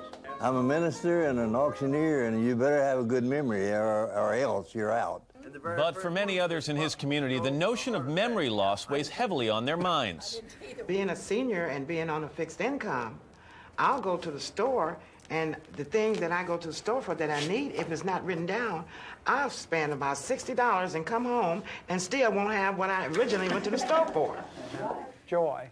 I can look at television and see an actor or an actress that I've known for 50 years and can't recall their name. I just can't drag it out. 80% of older adults have day-to-day concerns about their memory. But this kind of Associate Professor Graham McDougall has spent years studying memory loss at the University of Texas at Austin's nursing department. How many names of fruits can you think of that begin with a P? This memory training course is part of a multi-million-dollar research grant funded by the National Institute on Aging. The goal of this study is certainly to keep people independent longer and reduce the need for institutionalization or more complex care. In addition to learning memory tactics, the group talks candidly about memory loss. They say if you're a senior, you have just for a moment you forget. Okay. So they call it a senior moment. Okay. There is some memory loss that comes with aging, and we know that people don't process information at the same speed that they did when they were 25 or 30. But we know that they have other strengths more developed than people who are in their 30s. And some of the basic research that's been conducted now have shown that people can grow new neurons and connections. So there is some physiologic basis to the saying, use it or lose it. While the research continues, Jasper Cook has his own strategy for preventing memory loss. I keep alert and hardly forget anything. If you keep your mind busy, I don't think you're going to forget. And as an auctioneer, minister, writer, and comedian, Jasper feels years younger than his real age. Keep them cold, icy fingers off of me. I feel, 60, no more 65. Sure. I'm still a young man. I keep that mind working. That's the secret. Guarantee it. Molly Wagster is Program Director for Neuropsychology of Aging Research at the National Institute on Aging. Molly, good morning. Good to have you here. What's happening physiologically in our brains as we get older that impedes our memory? Well, over the last 5 to 10 years, we've really changed our view of what's happening in the older brain. For one thing, there was a lot of research that indicated that we lost lots of nerve cells with increasing age, and that this may be the basis for our cognitive changes, the mild cognitive changes that we experience. But we now know from a number of animal and human studies that there really isn't substantial nerve cell loss with age. As a matter of fact, we heard in the piece there that we can actually grow new neurons, which is very promising, it would sound. Yes, this is very exciting research. There's actually data in humans to indicate that even in older adults, we're capable of giving birth to new neurons, the process called neurogenesis. And although it's not at the same rate as it is in younger adults, nonetheless, we find this promising. So if we're not losing as many brain cells as we once thought, that whole myth of you're losing millions every day, if we can regenerate brain cells, why are so many people experiencing memory loss? Well, that's a very good question and the subject of a lot of research. Certainly we're not generating new nerve cells probably at the rate that we may be losing a few. As I said, it's not substantial nerve cell loss with age, but we are losing some nerve cells. Is it true that when we get older we tend to use different parts of the brain than we used when we were younger? Well, there's again some very exciting research with new neuroimaging technologies that indicate that in older adults for certain types of memory function that they actually the older adult actually activates more brain regions than the younger adult when performing the task. We don't know exactly what this means. It may mean that the older adult is recruiting more areas of the brain in order to do the task, sort of recruiting soldiers to the army. Or it may mean that they're using different mental strategies than a younger adult and therefore activating different brain circuitry. In the piece there we saw the seniors who were taking part in the kind of memory exercise, the how many fruits can you remember that start with P. Do those things work? Well, truthfully, in humans, this research is ongoing, and so we hope that we will find that engaging in at least in new mental activities, new things that sort of push the envelope, will provide us with help in maintaining cognitive function in older age. Most of what we know comes from animal studies, and when you place animals into new, novel, complex environments, it not only helps improve their learning and memory performance, but it actually induces changes in the brain. Let's talk about some of the tips you have for people as they age to help with their memory power, if you will. Get aerobic exercise. Why does that work? Well, again, a study a couple of years ago from University of Illinois, Art Kramer placed older individuals in two groups, aerobic exercise, walking, or anaerobic exercise, just toning and stretching. And those adults who engaged in aerobic exercise showed a substantial cognitive improvement after just 6 months. Get a well-balanced diet. You've got some samples of the types of foods people should be eating to increase their brain power. Why are these so good? Well, this also comes from a couple of recent studies in rodents, in animals, in which they supplemented old animals' diets with fruits and vegetables that were high in antioxidants, such as those you see there on the table. Green leafy spinach, blueberries, strawberries. Yes, and particularly for blueberries, when they added blueberries to the diet, it improved not only the animal's cognitive performance, but their motor performance as well. Other things you talk about: get plenty of sleep. That helps anybody remember Yes. things. Keep stress levels low and try new activities, which again, challenge the brain.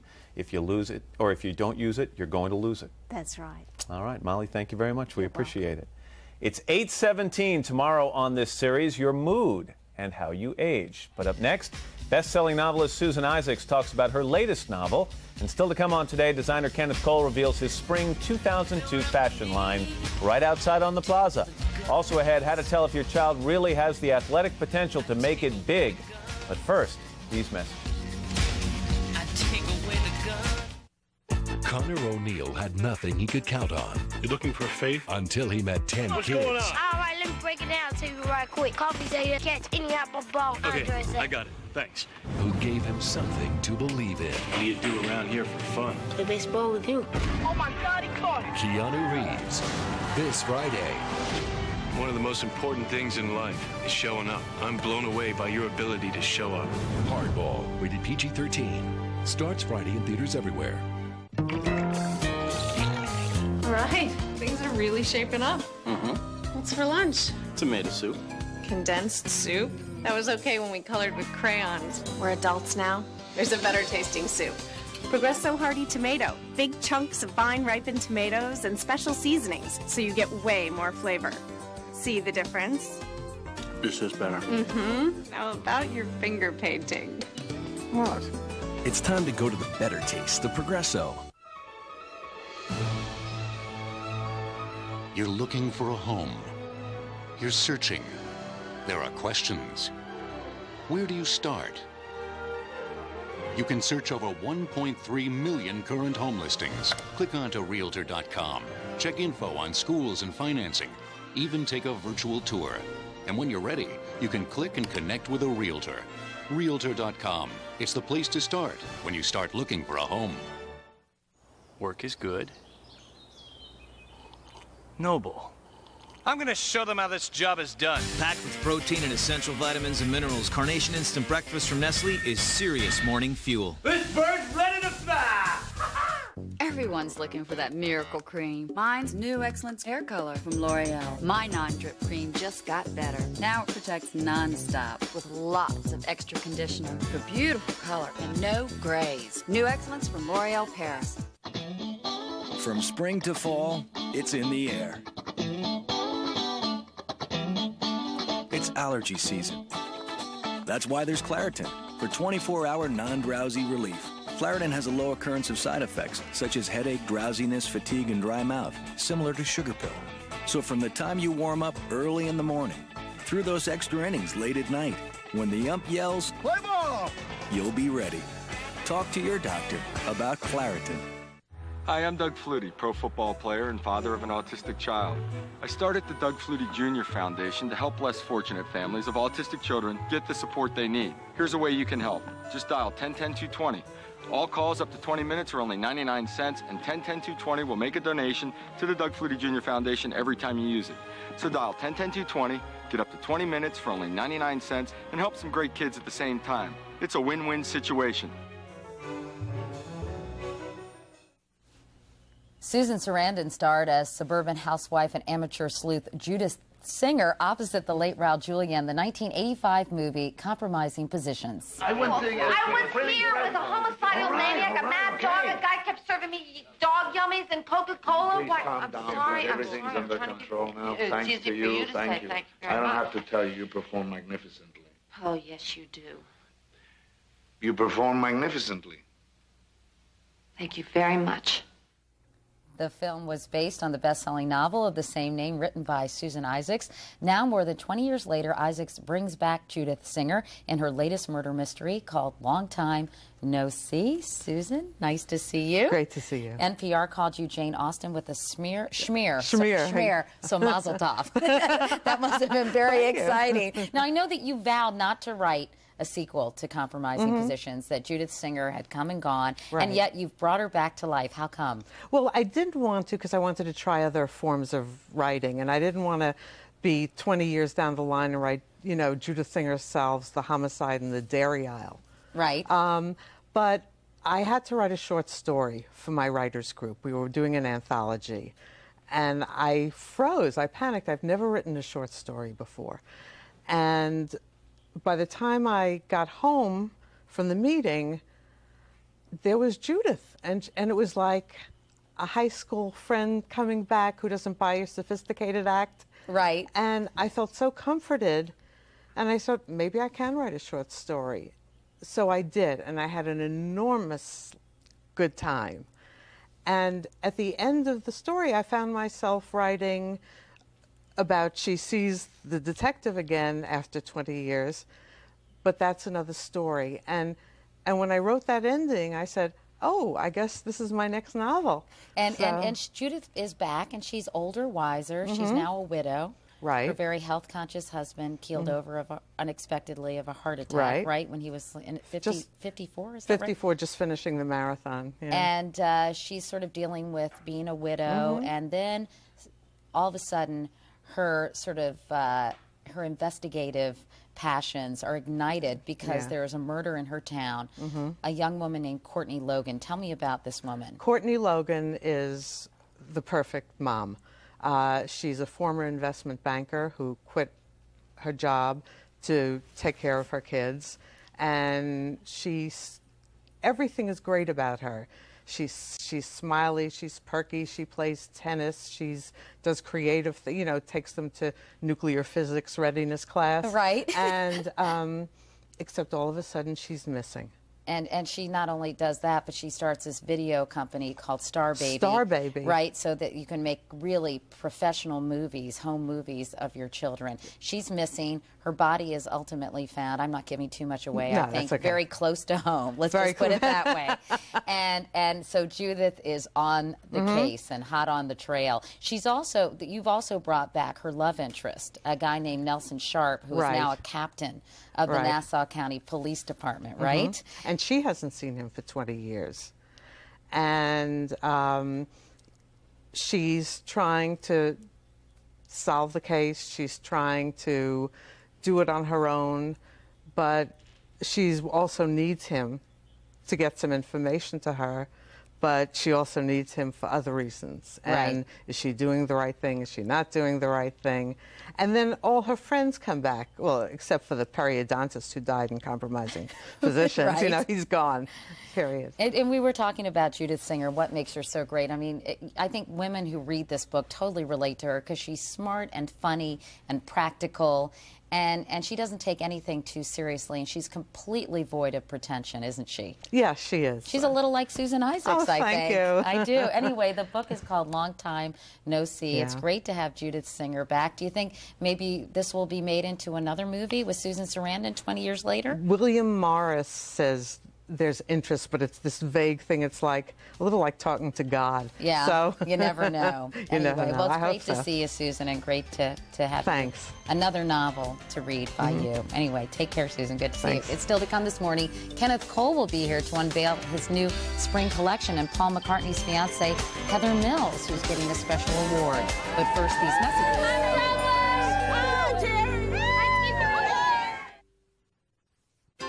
This is a News 4 Today news break. 8:25 is the time, 75 degrees at National Airport. We have clouds above this morning, and Tom Kirine says there could be some rain on the way. We'll get his forecast in just a bit. Good morning, I'm Joe Krebs. In the News 4 Today, doctors say that a Northern Virginia woman who was attacked by a shark along North Carolina's Outer Banks is improving. 23-year-old Natalia Baldina's condition has been upgraded from critical to fair at a Norfolk hospital. Her fiancé was killed by the shark. The couple lived in Oakton in Fairfax County. A 63-year-old Baltimore County woman who was the second person in the state of Maryland to contract the West Nile virus has now died, but apparently not from the West Nile virus. She was admitted to Johns Hopkins Bayview Medical Center last month for an unrelated illness, and she died of causes unrelated to West Nile. Another West Nile victim, though, 72-year-old man from Baltimore, remains in serious but stable condition at Sinai Hospital. And beginning today, it will cost you 50 cents to make a phone call on a pay phone in our area. Verizon says it's raising the rates because it's making less money from pay phones now that so many people have cellular phones. We'll take a break right now, come back and take a look at our weather forecast and the rush hour. Stay with us. This News 4 Today news break is sponsored by Long Fence. Everything we do makes a difference. Investing in a new patio room is a big decision, but Long Fence makes it easy. Visit the Long Fence showroom to see for yourself the fine quality materials and craftsmanship found in every room. Select from the different styles and features. Want it easier? We'll visit you. In-home estimates are free. Plus, our design consultants will show you all the options and amenities Long Fence offers. Call now and receive a great money-saving offer. Long Fence. Everything we build makes a difference. 2 weeks into the project and he looks good. Fresh turkey good. Good coloring. Backside looks supple. Let's get this one back home. Well, that's not what your principal said. What's for dinner? Oh, looks like fresh turkey cutlets. All right. We're doing good work here. At Juniper Farms, our mission is fresh turkey. Good morning, meteorologist Tom Kirine. The digital Doppler XT radar up and running this morning. Picking up some scattered light showers around. There's one batch of some moderate rain showers now coming into the central Shenandoah Valley, into Rockingham and Shenandoah counties right now. And closer to home, we have a few sprinkles showing up on the Virginia Piedmont from Fauquier County through northern Prince William, parts of Loudoun, and now into southeast Washington. A little shower there, as well as northern Prince George's County and northern Montgomery County. These are all tracking off to the northeast. And we will see a humid day today. Afternoon highs reaching the mid-80s, partly sunny skies, and a greater chance of some thunder showers between 3 p.m. and 8 p.m. Then some cooler, drier weather starting Tuesday and lasting all the way into the weekend. Jerry Edwards, how's the Monday morning traffic now? Tom, good morning to you. Good morning, everyone. Little rocky in a couple of spots. Let's head on out. Here we are with an accident, 395 northbound, the express lane span. Authorities are still on the scene dealing with that with a hefty backup. Let's go to Prince George's County. We'll show you the Beltway outer loop, which is just jammed, getting past the remnants of an accident, outer loop at Route 4 on the shoulder. Back to you.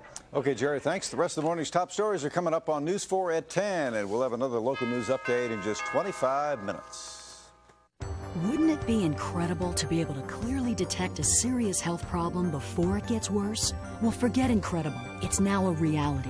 With Millennium Scan, board-certified radiologists use the most advanced technology available to get the most detailed images of every part of your body, so they have a clear picture of the state of your health. There's never been an imaging process so thorough, so clear, and so revealing, and there's never been an easier way to protect your health. Call today or log on at millenniumscan.com.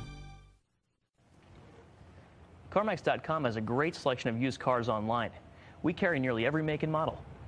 Find a car from any of the thousands we sell nationwide and have it transferred to the store nearest you. CarMax, the way car buying should be. You asked for used cars you can depend on, so we created CarMax, where every used car comes with a 30-day limited warranty and a 5-day money-back guarantee. We even offer extended warranties that protect you for up to 100,000 miles. CarMax, the way car buying. Tonight, Jay's all new with Keanu Reeves, plus Babyface and headlines. Also this week, Charlie Sheen and Just Shoot Me's David Spade. Then on Conan, Regis Philbin tonight. We're back now at 8:30 on this Monday morning. It's the 10th day of September 2001. You're looking at kind of an unusual shot of Rockefeller Plaza. The tent is not normally there. It's there this week as part of Fashion Week. Designer Kenneth Cole is bringing his collection to Rockefeller Center.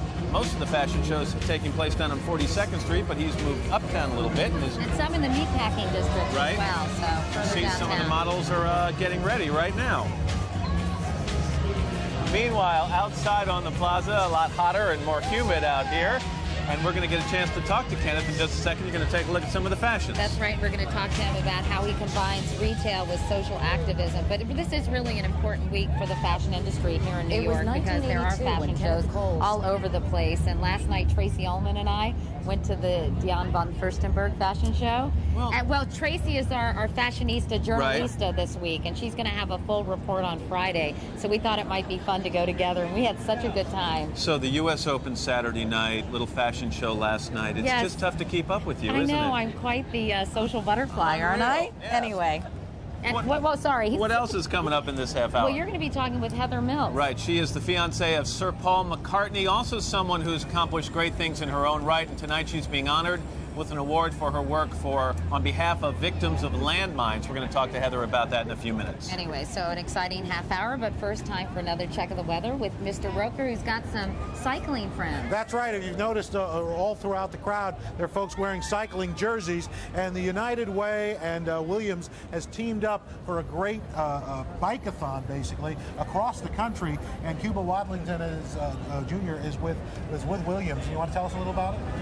This is our third annual bike ride where we've got some 250 employees that are going to travel some 7,000 miles across America to raise some $24 million. And you've got folks leaving today from here to go to Houston? We have people leaving today to go from New York to Houston, and we have 4 other rides across the country as well. It's kind of a relay. And Ralph Dickerson, head of the United Way. Ralph, are you riding? How far are you riding? You know I'm you riding. Look like you riding. I'm riding all the way, you Ralph. Look like you rode here already. My You God. got it. Well, that's great. Well, congratulations. Good luck for the ride. We'll hopefully keep your weather good for you all the way across country. All right. Thank you. United Way. That's what's going on around the country. Here's what's happening in your neck of the woods. Good morning. I'm meteorologist Tom Curine. We have some scattered light rain showers around the metro area this morning in southeast Washington and into extreme western Prince George's County, and some scattered light showers from Fauquier County, northern Prince William, Loudoun, and Montgomery County. These are all tracking off to the northeast. But the greater threat of thunder showers is this afternoon and early this evening, and we're going to have a rather humid day. Partly sunny skies at times, highs in the mid-80s. But we do have some cooler, drier, much more comfortable weather coming in starting tomorrow, and it's going to last all the way into the weekend. That's your latest weather. Now let's head over this way and say hello to Miss Katie. Well, thank you very much, Mr. Roker. Up next, Heather Mills, the future Mrs. Paul McCartney, on her fight against landmines. But first, this is Today on NBC.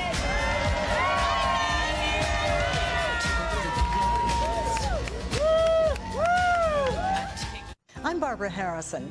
My Wednesday's Child reports have helped hundreds of local children find loving adoptive homes. And now you can help too with just a few simple steps. Join the Freddie Mac Foundation and NBC4 for the 12th annual Wednesday's Child 5K race for adoption. It's on Sunday, September 16th. Come run or walk to show your support for the thousands of local foster children still waiting to be adopted. Registration is free and there are great prizes. Log on to NBC4.com for more information. And thank you. Zach, the lip ring is caught on my braces. Don't move. Call someone? I'm not using my minutes. Just use them. I'll call after 8 when my rates go down. That's 4 hours away. 3.5.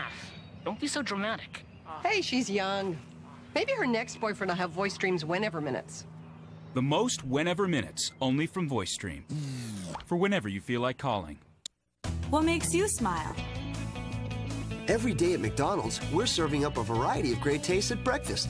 Whether you like scrambled eggs with pancakes, Egg McMuffins, sausage biscuits with egg, or our delicious bagel sandwiches, we've got something hot, fresh, and made to order just for you. And remember, no breakfast is complete without coffee and the cool, fresh squeezed taste of Minute Maid orange juice. Start off your day, every day, with breakfast variety at McDonald's.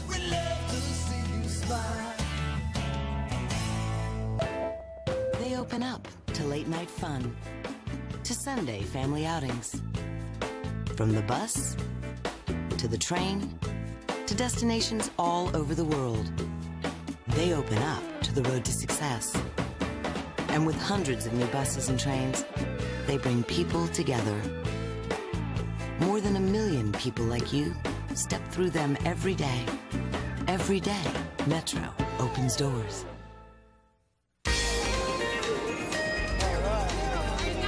Heather Mills has packed a lot of living into her 33 years. She ran away from home at the age of 13 and then turned her life around by creating several business ventures and a successful modeling career. A career that, by the way, almost ended when a motorcycle hit her, forcing the amputation of her left leg when she was only 25.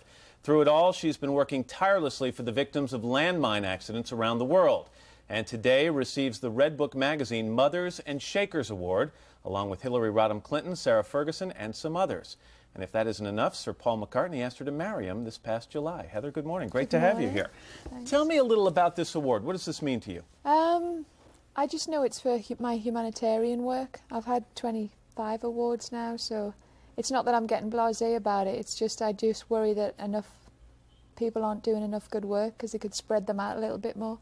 But I'm not very knowledgeable on America, so I don't know the Red Book magazine, but apparently it's quite a popular magazine. And you're not blasé about it. It's a personal accolade, but I know you look at these as more of an opportunity to get out there. Publicize everything that I'm doing at the moment. At the moment, it's perfect timing because we're holding a night of 1,000 dinners, which is to try and get everyone at home to actually be involved in the whole landmine situation, raise awareness, and hold a dinner in their own home or local community.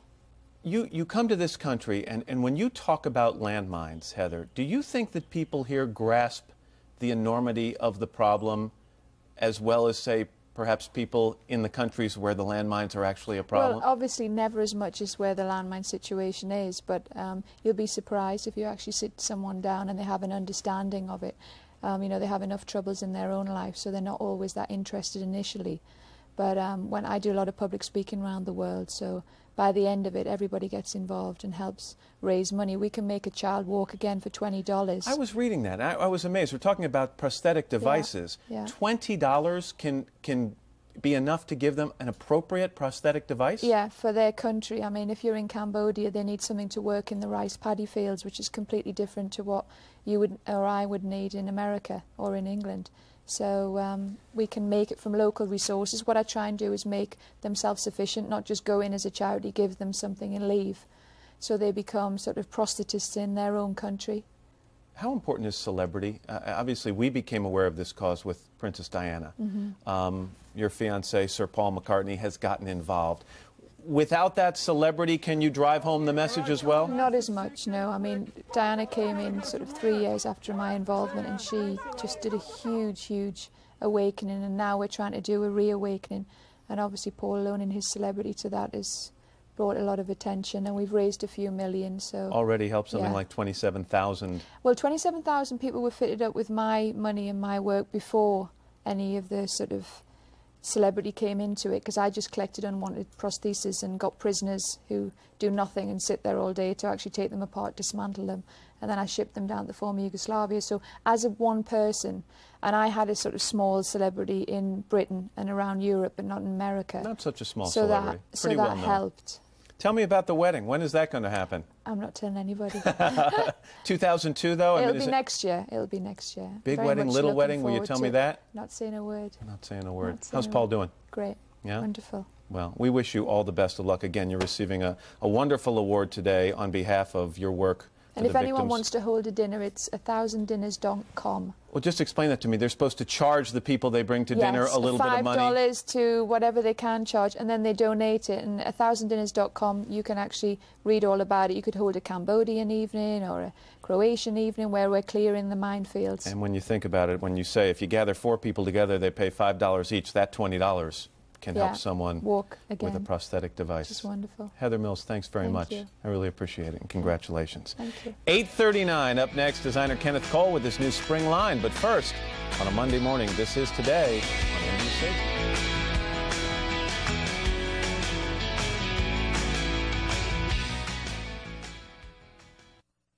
Behind in the polls, Mark Early's launched false attacks on Mark Warner. The press says Early's taken the low road. His attacks are absurd, repulsive, ugly. Early's claims about Mark Warner are dead wrong. Fabrication, a smear. They insult voters. It's typical old-style politics. Mark Early, no positive plan. Negative ads that don't tell the truth. Virginia deserves better. The CR-V from Honda. It'll take you to the mountains. It'll take you to the beaches. It'll take you to the desert. It'll take you just about anywhere. But it won't take you to the cleaners. The CR-V from Honda. While supplies last, get special APR financing as low as 3.9% for 36 months on 2001 CR-Vs. Most people don't mean to be hurtful, but when you're really overweight, you hear all the comments. So you learn to build a wall around yourself to block out what you don't want to hear. Then I overheard someone talking about Jenny Craig, and I'm glad I listened. There's never been a better time to join Jenny Craig with their personalized one-on-one counseling. And now, for a limited time, lose 20 pounds for $20 plus the cost of food. Call 1-800-JENNY20. I was at a party recently, and I overheard this woman say, she looks absolutely beautiful. And you know what? She was talking about me. Today, cable companies like AT&T control over 70% of high-speed internet connections because they compete under different rules than phone companies. Unless Congress acts, millions will be left behind or with only one choice, their cable company. Now a study says a delay in high-speed internet rollout could cost our economy $500 billion. Tozan Dingle guarantees access to inner cities and small towns and would add billions to our economy. Don't believe the static from AT&T. Pass Tozan Dingle.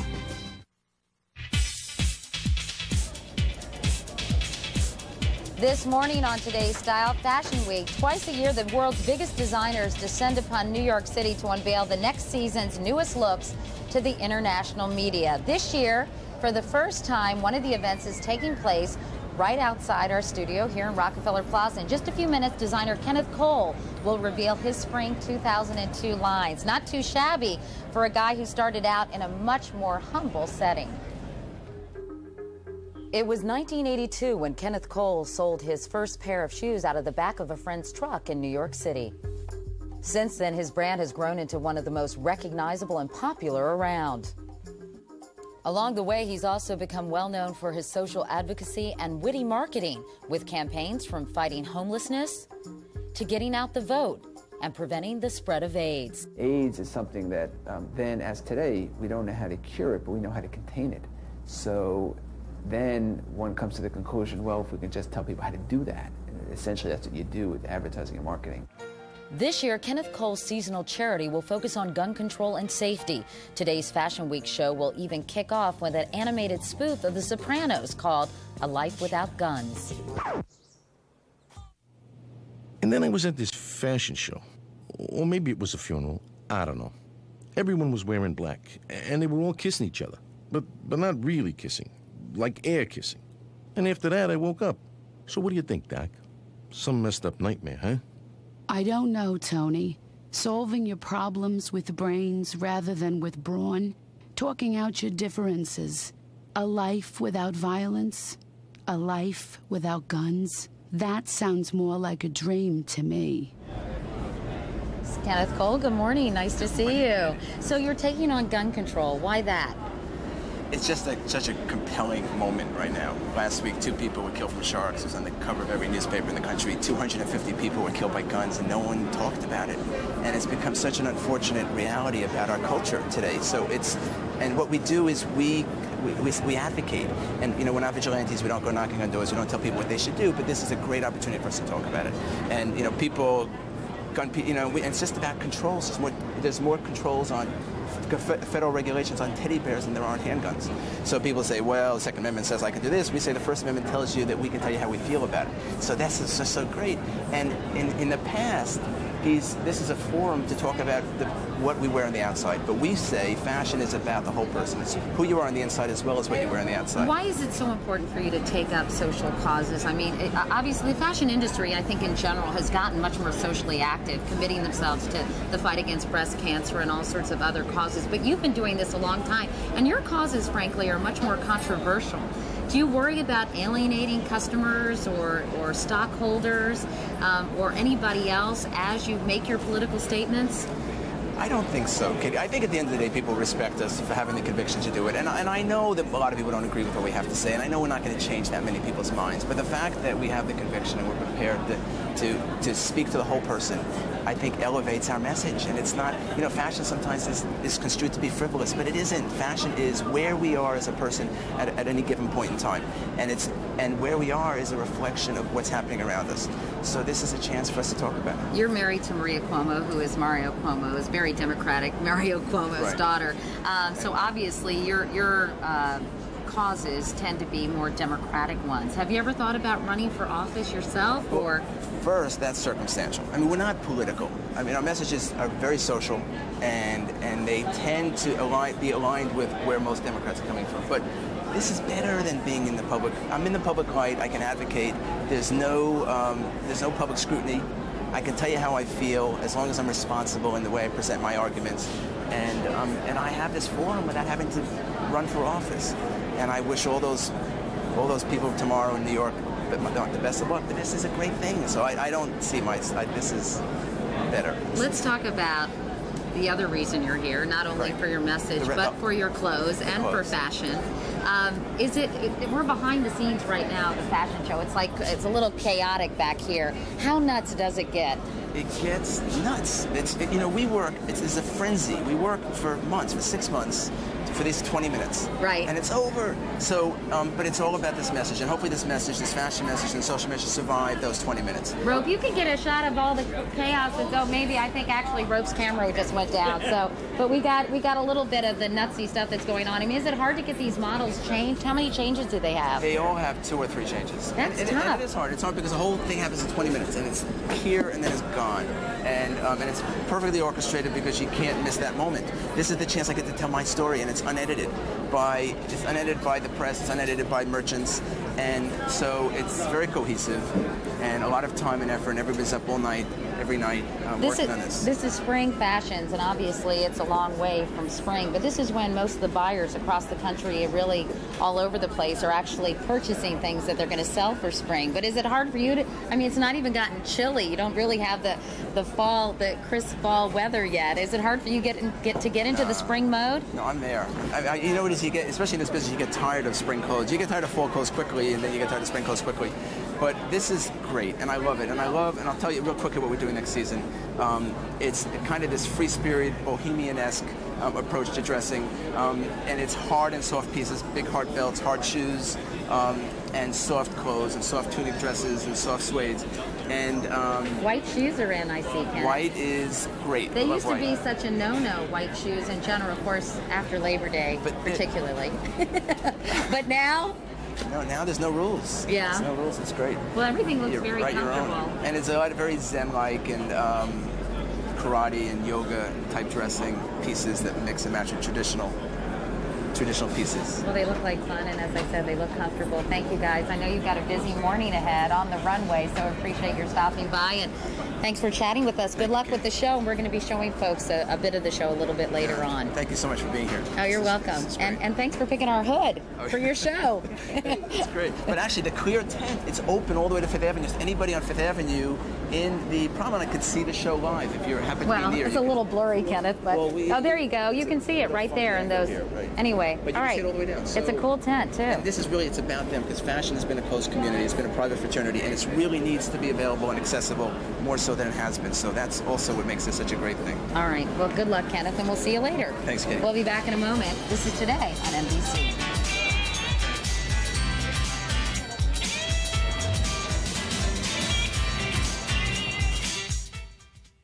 November 29, 1999, Helms-Biden becomes law, promising the UN America's overdue bills will be paid if the UN makes changes. It does that and more, even naming an inspector general to cut waste.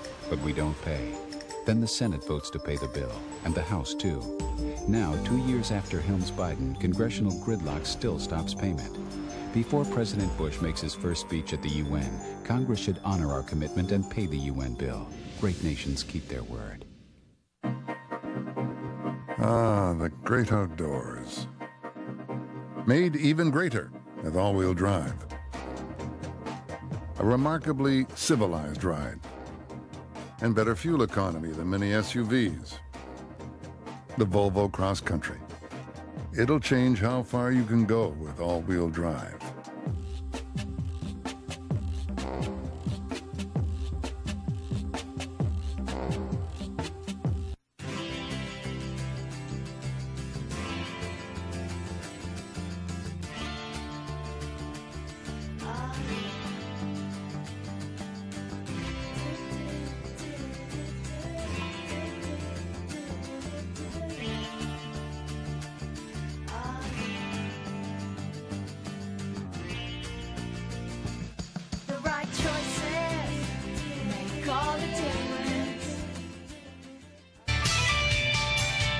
Tomorrow is primary day in Ohio, and one mayoral race there is attracting more than its usual share of media attention.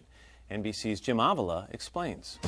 You're watching WLWT-TV, Channel 5, Cincinnati. The made-for-TV mayor's race, Cincinnati's most popular television station, and now the launching pad for the two leading candidates for mayor of America's 23rd largest city. The popular incumbent mayor, 50-year-old Charlie Lucan, now in his second go-round at City Hall. Mayor in the 80s, then anchorman, then quitting to run again 2 years ago. He says the familiarity earned at the anchor desk helps during the campaign. People get to know you like you're a real person, not like you're somebody on TV, and they feel like they know you. And I think TV, the news business, helps you get that rapport with folks. I admire you so much. Well, I admire you. But now Lucan is challenged by another anchorman, 44-year-old Curtis Fuller, who sat at the same desk the mayor did, only more recently. In fact, they even anchored together on occasion. But for Fuller, reporting on the news was no longer enough. He wants to have a more direct effect. I've been really trying to say to people, empower yourself to change this city. And you have to get involved, just like I did. I mean, I had to be an example to say to people, step into this and try to change it. Of course, this is not the first time the worlds of politics and journalism have mixed in Cincinnati. The most famous former Cincinnati mayor is Jerry Springer, who was both a TV anchor and now a national talk show host. Springer says the challenger has a more difficult road as an anchorman with no political experience. Like the current mayor, Springer was politician first, then reporter. By reporting the news every day, you may not have that vision. You're more interested in what's the good headline, how do I make this story very understandable. It's a different skill.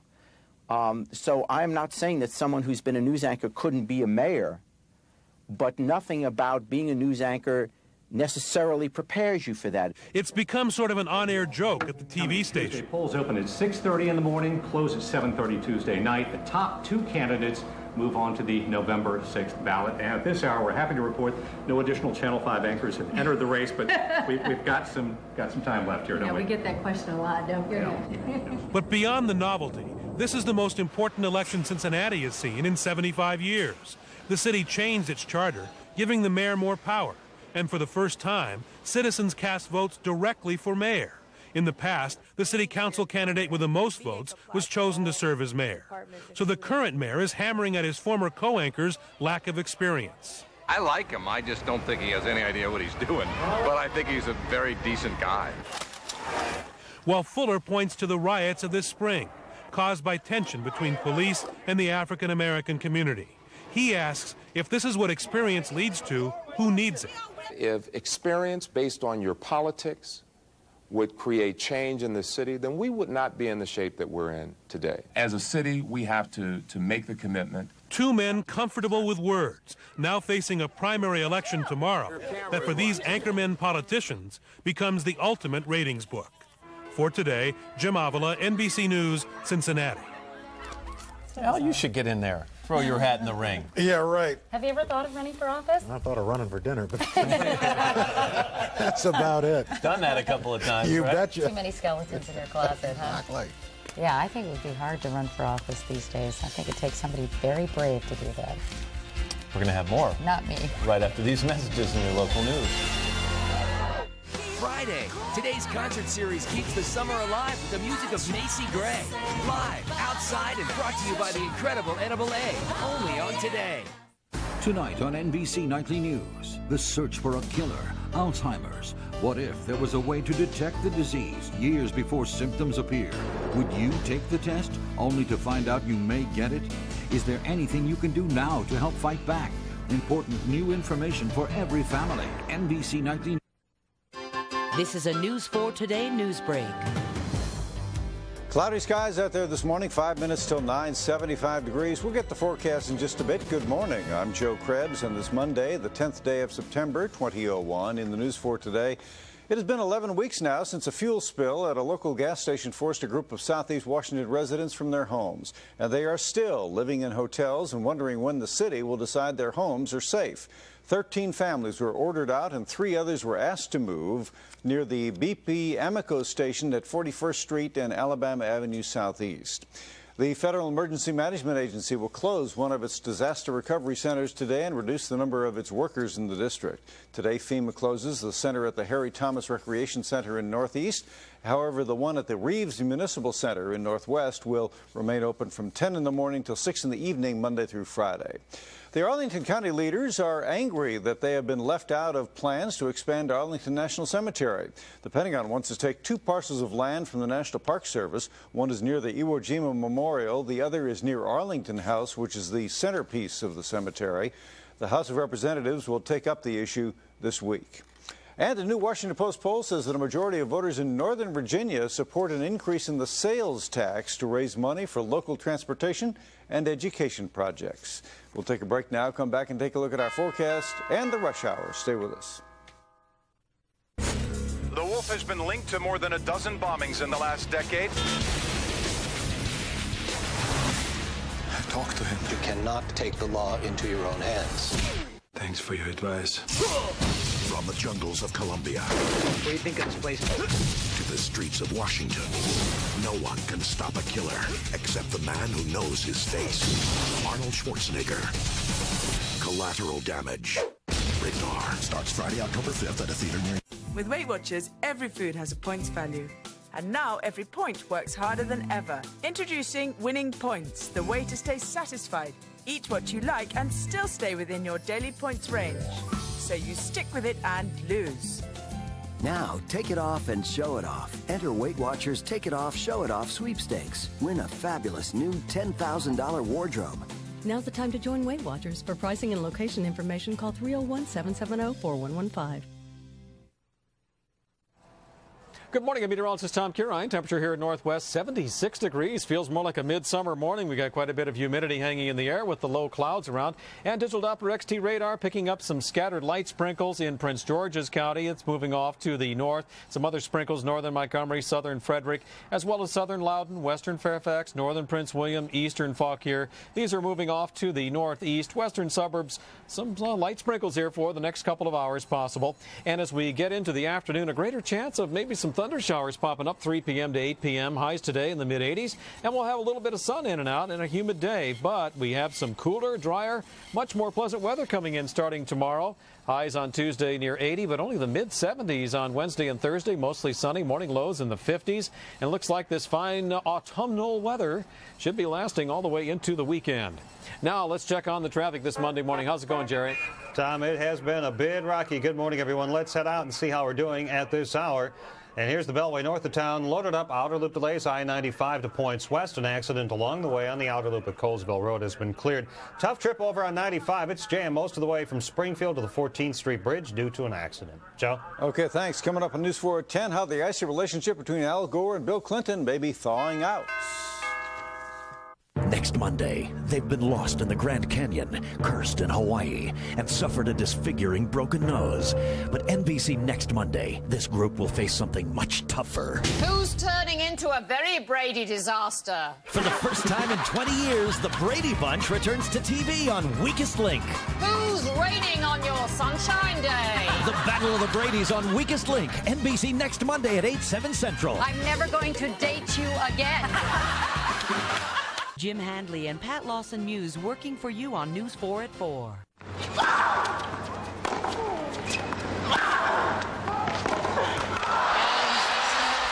champion of... I told you about those grunts. You're watching Venus Williams in action, a true goddess on the tennis court. She defeated her sister Serena and became the Women's U.S. Open champion for the second year in a row. That was a touching scene when they embraced, and she said, "I love you." And they talked a little bit after the match about how Venus talked about how hard it is to beat her little sister, because she obviously is the big sister. She wants to protect her and make sure she's okay. Meanwhile, Serena was like, "Cut it out. Stop it." You're embarrassing me. I know. It's really cute. They are something, though. They're a dynamic duo. Anyway, if you're wondering if your child has the athletic potential to follow in Venus or Serena's footsteps, or those of Michael Jordan's or any other famous athlete for that matter, we're going to have some tips on how you can judge that coming up in our next half hour. Meanwhile, back inside Studio 1A, I'm Katie Couric, along with Matt Lauer and Ann Curry. I was going to say Ann Roker. I'm sorry, Ann. Ann and Al got married over the weekend. Anyway, coming up in this half hour...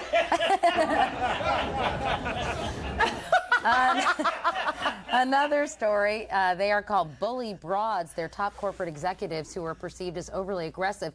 We're going to take a look at an innovative and pretty controversial new program that's designed to help them deal better with their colleagues. And then the results of a new study that contradicts a notion many of you have had for years, that the IUD is not a safe method of birth control. Bad reputation, the IUD, but apparently this says not a problem. That's right. Judith Reichman's going to be here to tell us all about that. Also, Amy Tan will be here, the best-selling author of The Joy Luck Club. Will tell us about a children's animated TV show based on her book, Sagwa, the Chinese Siamese Cat.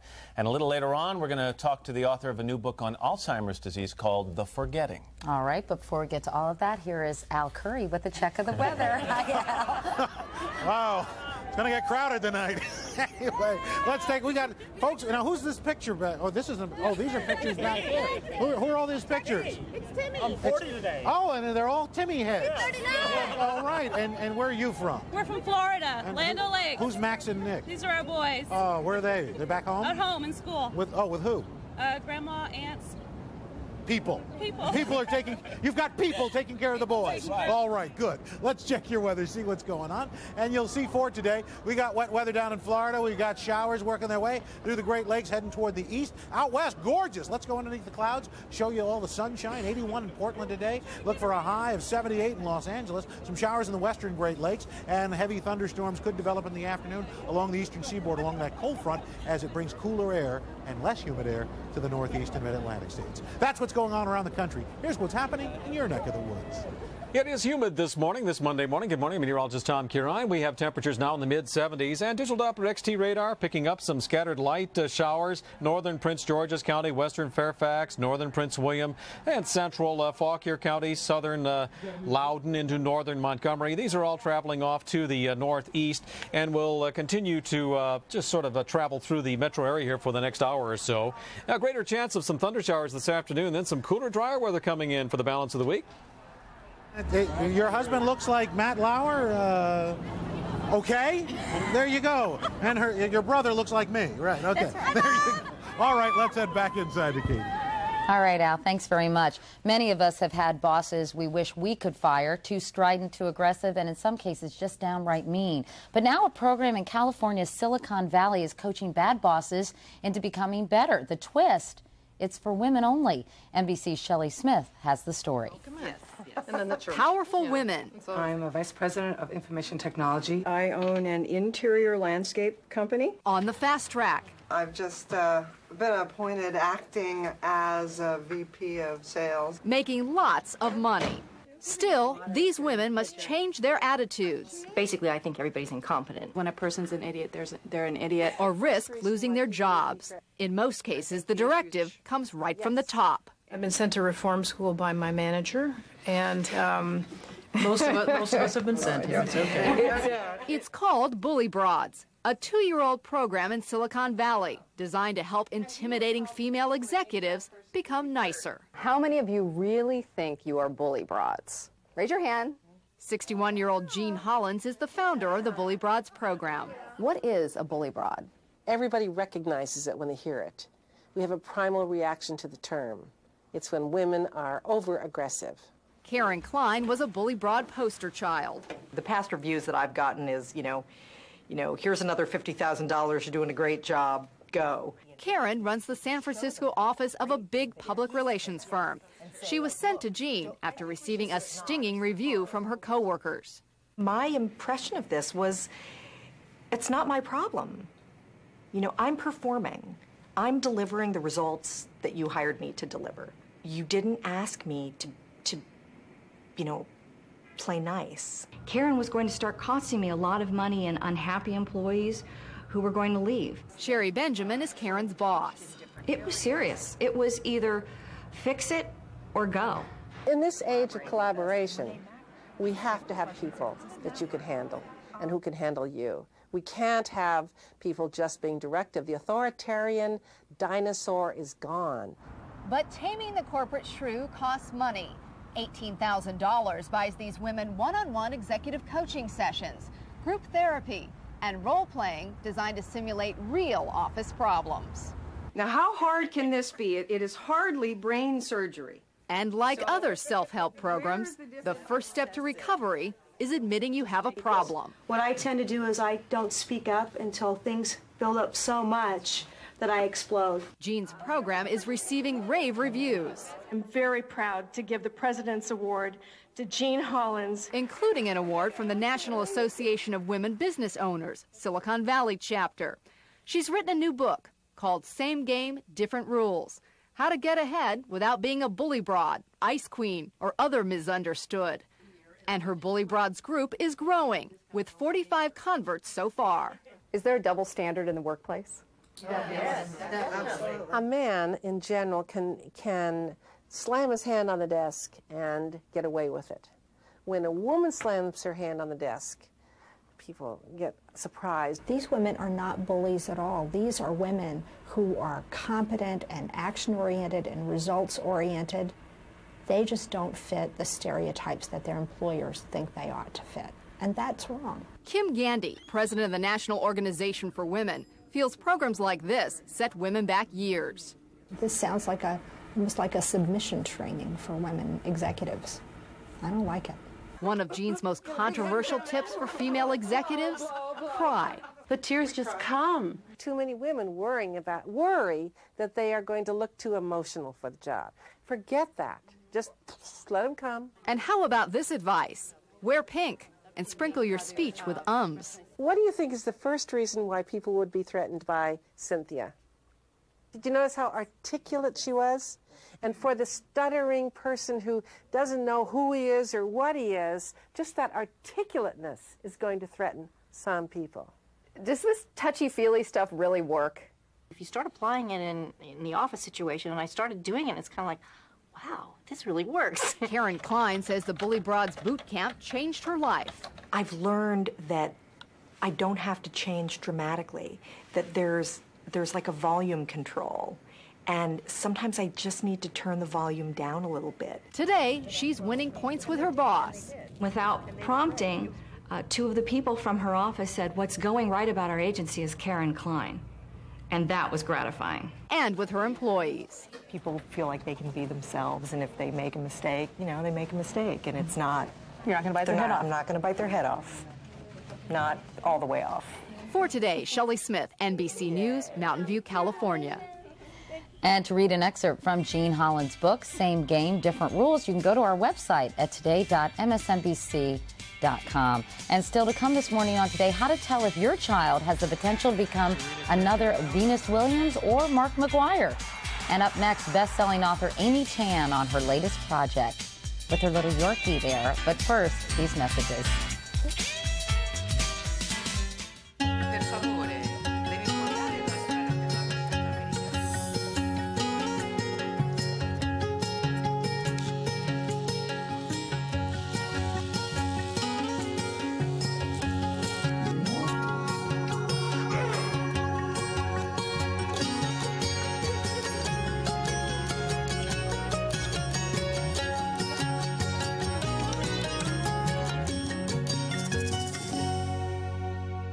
You'd try anything to get some relief from your nasal allergy symptoms. But before you change your life, make an easier change. Multi-Symptom Flonase relieves all these nasal allergy symptoms: sneezing, itchy, runny nose, and congestion. Flonase once a day relieves them all day and night. For best results, use daily. Side effects are generally mild and may include headache, nosebleed, or sore throat. Ask your doctor about Multi-Symptom Flonase. When you get it all it takes is Flonase.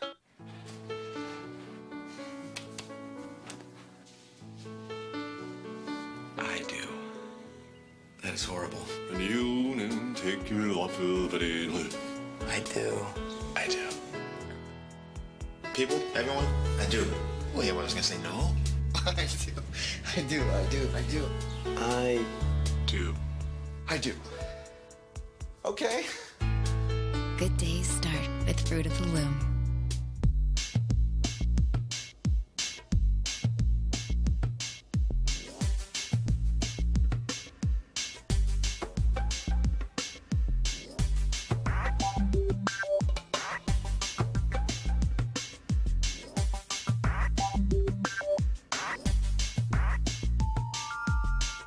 The Meal on the Go bar from Slim Fast.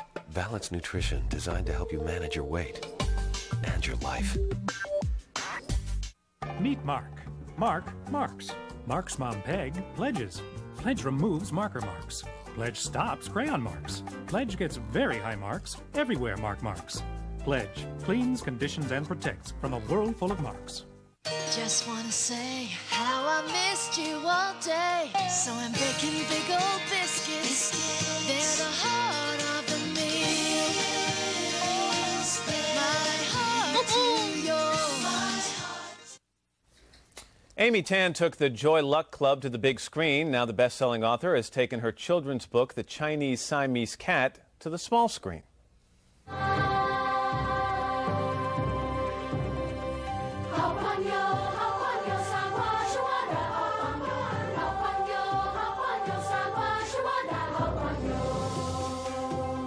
Sagwa, the Chinese Siamese Cat, can be seen weekdays on PBS, and Amy Tan can be seen right here, right now. Amy, good morning. Welcome back. Good to see you. Thank you. How did this happen? How did you go? Did you have the idea to go to an animated series with this, or did they approach you? George Doherty and David Wong of VFX Productions first came to me, and it was with the lure of a good Chinese meal, and I thought it was impossible. You know, But I figured, you know, why not enjoy a free meal? And this is what's come out of it a few years later. Did you have an active involvement in the process? I mean, did you just turn over the book and say, okay, make me happy, or? I would have been happy to do that, but they said, no, we really want you involved. And so we sat down and we created what's called our Bible for the series, what it really was about, focused on, and started writing story ideas, what the age group was, what the psychology was. So all along, I've been very much involved with this. Well, tell me about the Bible. How would you describe it? What is it about? Who would it be for? What are the messages? Well, there are 3 kittens, Sagwa, Dongwa, and Shigwa, and they're different ages, and they live in the house of Foolish Magistrate, which is a mythical time in China. But we didn't want it to be simply about all the different things that go on in China, but experiences that children in those ages between especially 5 and 8 go through that are the early questions of moral and ethical decisions they have to make that are complicated by what the actions of their parents and friends and what those opinions are about. Let's take a look at another clip, because this is one where Sagwa has a dilemma to face, where she's told to rid the palace of a rat.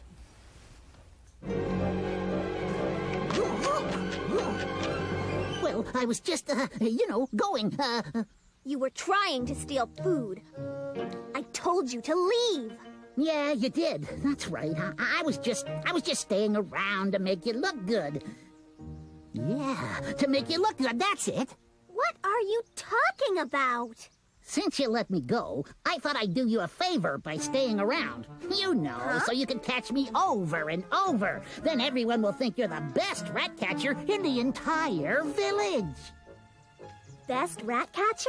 Yeah! Think of all the treats you'll get when they see you catch me. Sounds okay, I guess. I don't see the harm. Okay, let's try it. So where do we start?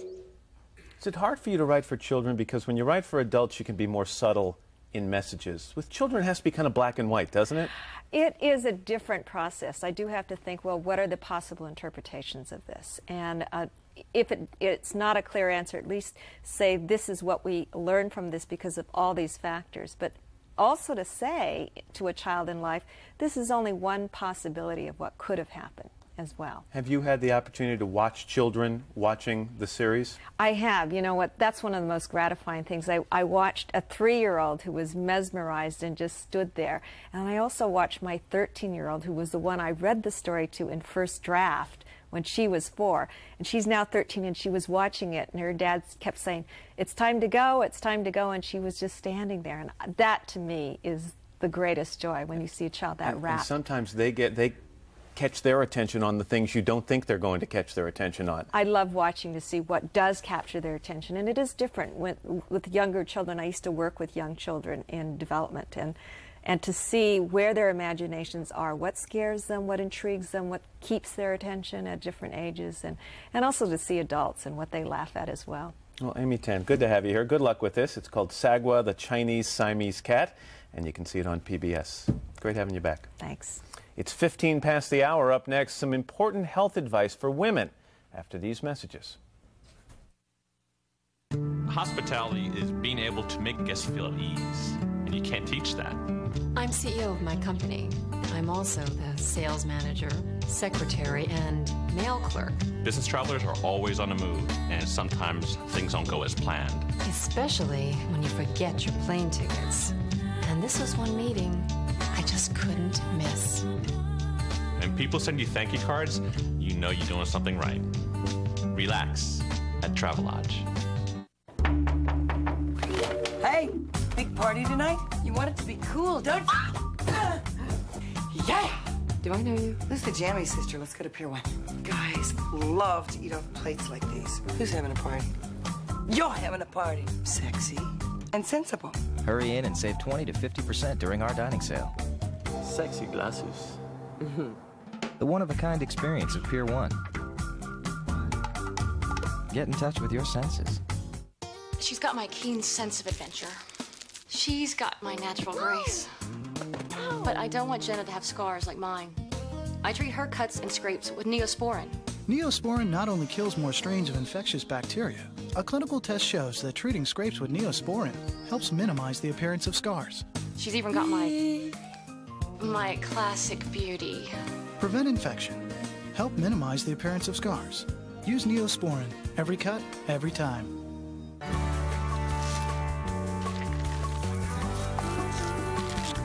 Tropicana Pure Premium Grove Stand is made from only fresh oranges, never from concentrate. It's as close as you can get to the orange. Tropicana Pure Premium. Here's where we invent cereals. We wanted to make something that tasted like cinnamon raisin bread. We take raisins and cinnamon. Sweet oat bran. Got the cinnamon baked right into every cluster. Smells good. Post Cinecluster Raisin Bran, a breakfast bonanza. Hey, that's new. Prego pasta bake sauce. We're about to become a delicious oven-baked dish, my ziti sweetie. We're not cooked! Ah! Ooh. New Prego pasta bake sauce is made specially for uncooked pasta. Just pour it on, add water, bake with cheese, and soon... Wow! We're an ooey gooey oven-baked family favorite. Oh, you look good enough to eat. Stand in line, Tiger. New Prego pasta bake sauce, the wow without the work.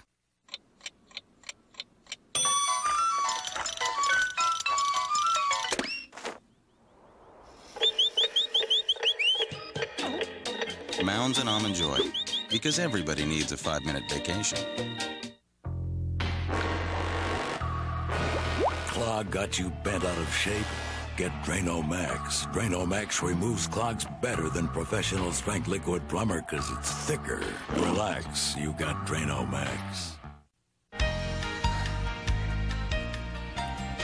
This morning on Today's Woman, the IUD, a whole generation of women and their doctors have viewed the intrauterine device as a contraceptive villain. But now, an article in the New England Journal of Medicine supported by 2 decades of research say that IUDs are in fact safe and effective. Today, medical contributor Dr. Judith Reichman is here to tell us more about this. Hi, Judith. How are you? Good morning, Katie. Well, Good. IUDs got a bad rap. I know. Say, what about 20 years ago when the whole Dalcon Shield controversy exploded? Exactly. The Dalcon Shield was actually made to fit the uterine cavity. It was oval, and they thought we could use it in women who hadn't had their children, but they didn't realize that the string, the tail of the IUD, was multifilaments. So these filaments basically wicked or sucked bacteria from the vagina into the uterus and increased infection and what we call pelvic inflammatory disease.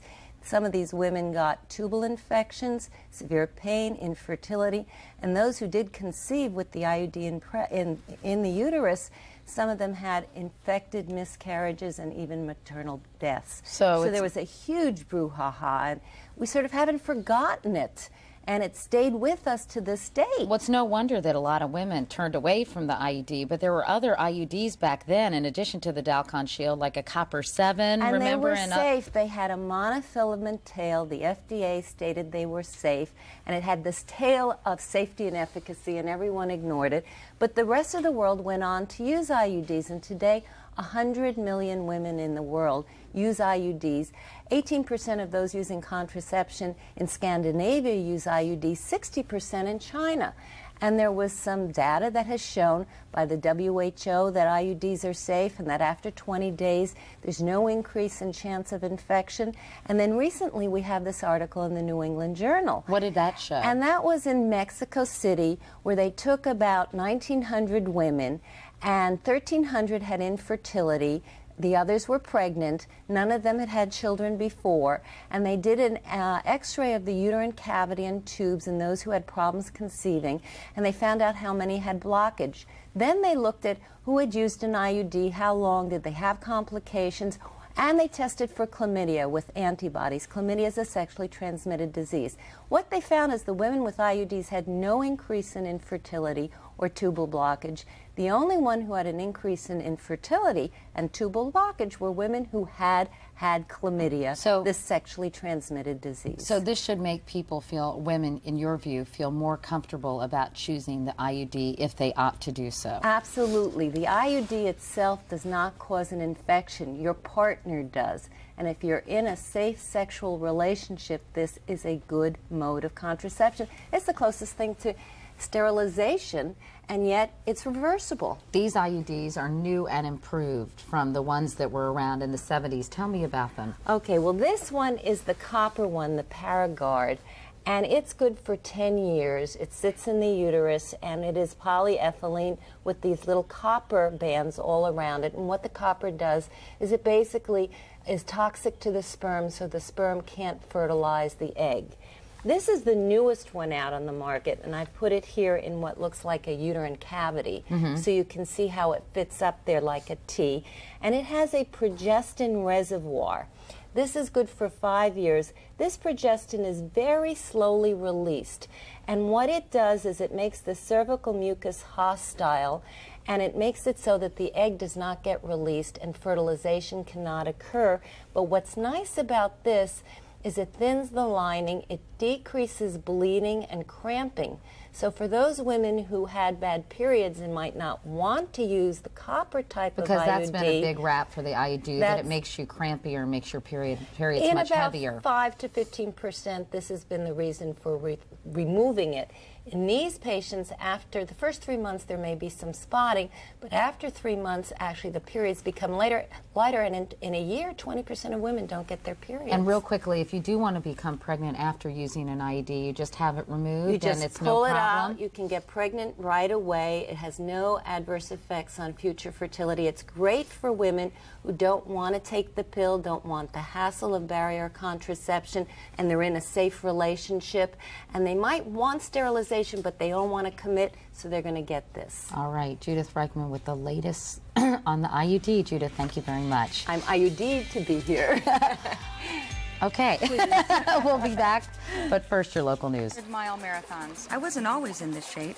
After my son was born, I needed to lose weight. I lost 44 pounds on the Slim Fast plan. That was 9 years ago. And I've used Slim Fast ever since. I drink it every day. I love it. I started training and kept Slim Fast as part of my healthy diet. Food is fuel for me. Slim Fast is balanced. It has the vitamins I need, the nutrients, and calcium for my bones. Slim Fast helps keep me in top form.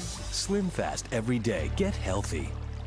Just wanna say how I missed you all day. So I'm baking big old biscuits. They're the heart of the meal. My heart to yours. I tried to wait up for you last night, but I was just too tired. I got out of the office last night at 11 o'clock. This case is a killer. Hey, what do you think? Are these pants too wrinkled? No, they're fine. You look good today. You ready? We gotta get out of here. Well, aren't you gonna put anything on your feet? Shoes. I ask no more than this, a kiss to build a dream on. Talbot's. It's a classic. Operator, I'd like to make a collect call, please. First name Bob, last name is We Oughta Baby Eats a Boy. Hello? Collect call for Mr. Bob. We Oughta Baby Eats a Boy. Sorry, wrong number. Who's that, dear? Bob, they had a baby. It's a boy. Oh. Don't cheat the phone company. Save money the legal way. Call Geico. A 15-minute call could save you 15% or more on car insurance. Tired of struggling down glass after glass of powdered fiber for regularity? Consider refreshing glasses of water with FiberCon tablets. A whole lot easier to take. And every bit as effective as powder. FiberCon, refreshingly easier to take. Now there's an anti-aging breakthrough that wasn't found in a lab. It was found in a plant. Introducing almate-kinetin. Different from AHAs and retinoids, it contains an ingredient derived from plants and helps reduce the signs of aging without irritation. It's hypoallergenic, it has UVA and UVB protection, and it works. Isn't it about time? Almay, the pure source for beautiful. This is a News 4 Today news break. Clouds above us here in the nation's capital on this Monday morning. Some rain on the way as well. Good morning, everyone. It's Monday, September 10th, 2001. I'm Barbara Harrison. A 63-year-old Baltimore County woman who was the second person in the state of Maryland to contract the West Nile virus has now died, but apparently not from the West Nile virus. She was admitted to Johns Hopkins Bayview Medical Center last month for an unrelated illness and died of causes unrelated to West Nile. Another West Nile victim, a 72-year-old man from Baltimore, remains in serious but stable condition at Sinai Hospital. Arlington County leaders are angry that they have been left out of plans to expand Arlington National Cemetery. The Pentagon wants to take 2 parcels of land from the National Park Service. One is near the Iwo Jima Memorial. The other is near Arlington House, which is the centerpiece for the cemetery. The House of Representatives will take up the issue this week. We'll be back with weather in just a moment. Stay with us. Here's what we know about Marlowe's Labor Day sale. It's big, really big. Bigger than any department store furniture sale. Bigger than any furniture store. It's Marlowe's biggest holiday sale of the year. With more furniture, better prices, and 1-year free financing. But the biggest thing about this sale is... it's big. Really, really big. The Labor Day sale at Marlowe. It's the big one. Ends Wednesday at 10 p.m. Don't miss it. Marlowe, Washington's furniture superstore. Being in business, I know you've got to have a plan to succeed. That's why, as a candidate for governor, I've offered a detailed action plan for Virginia's future. To improve education and transportation, create jobs, preserve open space, and protect our environment. We can do it with more effective management and real fiscal responsibility. To find out more, call or visit our website, because you deserve more than political promises. You deserve a plan and results. And that's what my campaign for governor is all about. We have some scattered light showers. The western suburbs now, temperatures in the mid-70s. A greater chance of showers and thunder this afternoon, early this evening, highs in the mid-80s. Then some comfortably dry weather for the balance of the week. Jerry, how's our traffic now? Tom, the inner loop of the Beltway still looking at delays, but the lanes are open getting through Bethesda to Silver Spring, and 95 still very tough headed north out of Newington with the lanes open. Barbara? Thank you very much. Coming up at 10, we'll have all the news for you. Be sure to join us then. The other half on the other half. It's about these 4 guys talking about intimate issues. My wife thinks that flirting is the same thing as infidelity. If you're truly going to be in love, you're going to have to do the work. The other half, a different kind of talk show.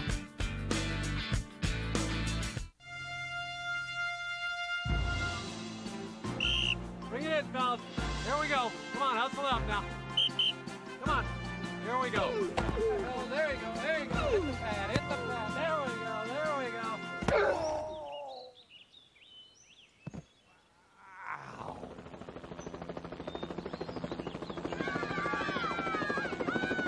For a fast appointment with a great doctor, call 202-877-DOCS. Jackson Family News on Met Jackson Hollywood with behind the scenes of the Jackson Family Bash. Plus, Keanu Reeves on the tragic loss of Aaliyah. Next, Access Hollywood. Tonight at 7:30 on NBC4. Night.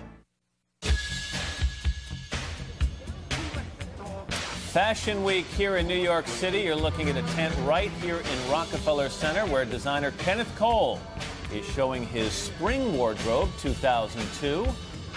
And it's drawn quite a crowd early in the morning here in New York City. A lot of the other shows, the couture shows, are downtown at Bryant Park and even further downtown. But Kenneth has decided to come on uptown to Rock Center, and we're happy he did. Because we can give you a live look at what he's presenting this season. Plus, because Al's window looks right into the dressing area at his office. Anyway, inside the studio, I'm Matt Lauer, along with Ann Curry and Al Roker. Katie's leaving a little early today. She had some business to attend to. And coming up in this half hour, does your child have professional athletic potential? Millions of parents are constantly carpooling their kids from one practice to another or one game to another. In just a couple of minutes, we'll tell you how to recognize if your child has what it takes to make it big. Al? Well, from kids to the older set, I'm going to be talking with the author of a new book called The Forgetting that gives us an in-depth look at the history of Alzheimer's disease. It's a condition that's being called an epidemic in this country. Yeah. We're also going to take a look at why women experience severe hunger attacks during certain times of the month. And what to do about that coming up. All right. Before we get to that, Mr. Roker, let's check the weather. I'm working on my model look, though. Let's take a look, show you what's going on right now. Today, we've got some thunderstorms along the eastern seaboard, some showers in the western Great Lakes, sunshine in the southwest, and we look for partly cloudy skies in the Pacific Northwest, and again, heavier rain in central and southern Florida. That's what's going on around the country. Here's what's happening in your neck of the woods. It's more humid this morning. It feels more like a midsummer morning. Good morning, meteorologist Tom Curine. Temperatures in the mid-70s. We've had some scattered light sprinkles around, mainly the western suburbs this morning, and these continue to track off to the northeast. We have a greater chance for some thunder showers between 3 p.m. and 8 p.m. today, and highs reaching the mid-80s. A little bit of sun in and out. And then some cooler, drier weather coming in starting tomorrow and lasting all the way into the weekend with afternoon highs in the mid-70s Wednesday, Thursday, and into the weekend. Morning lows in the 50s. That's your latest weather. Now here's Matt. All right, Al, thank you. Up next, Alzheimer's, a portrait of an epidemic, right after these messages. The Heartburn Hotel. If you suffer persistent heartburn 2 days a week or more, despite diet change and treatment, it may be acid reflux disease. Prescription Prevacid can mean 24-hour relief from acid reflux disease. Prevacid turns off tiny pumps that produce acid. It has a low occurrence of side effects, such as diarrhea, abdominal pain, and nausea. Ask your doctor if Prevacid is right for you. So leave your heartburn behind, At Scott, we just made the best Scott towel ever. With new wide ridges. So we thought we'd take them to lunch. Try them out. They're great with chowder. Super on slaw. Cool. See, only Scott has these unique ridges that absorb even faster than you know who. From shrimp to sea bass. A better Scott towel just makes more sense. New Scott towels with wide ridges. And when do we eat? Okay, everybody's gonna be home tonight. I want to make dinner really good. And really filling. That value-size hamburger helper. That'd be perfect. New Hamburger Helper Value Size. 50% bigger meals for even more home-cooked goodness, like hearty cheeseburger macaroni. Honey, this is great. Try all 4 value sizes. Hamburger Helper, helping you make a great meal tonight. I was heading for the beginner's trail when it hit me. My sore muscles were telling me where to ride. Time to switch to Advil. It's strong enough to let me control the pain, even on Suicide Hill.